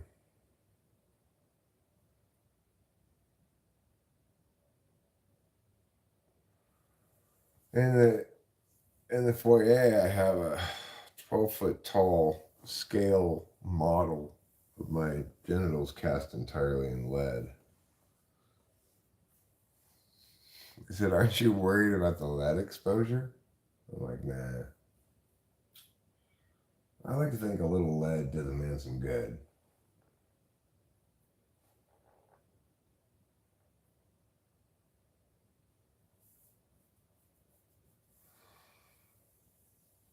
Okay, I think I'm gonna wrap this up now. Maybe watch a couple cartoons. Watch the first football game, which starts at 9 o'clock. I'll probably need to take a nap at some point. I'd like to get some chores done today. I'd like to get that pick a card video that Rachel wants to make done, and just have a good day. Despite not having any Vyvanse, that's fine. Who needs it? I gotta have a good day without Vyvanse. So let's go for it, Eric. You got a goal. Goodbye, everybody. I love you. Have a great day.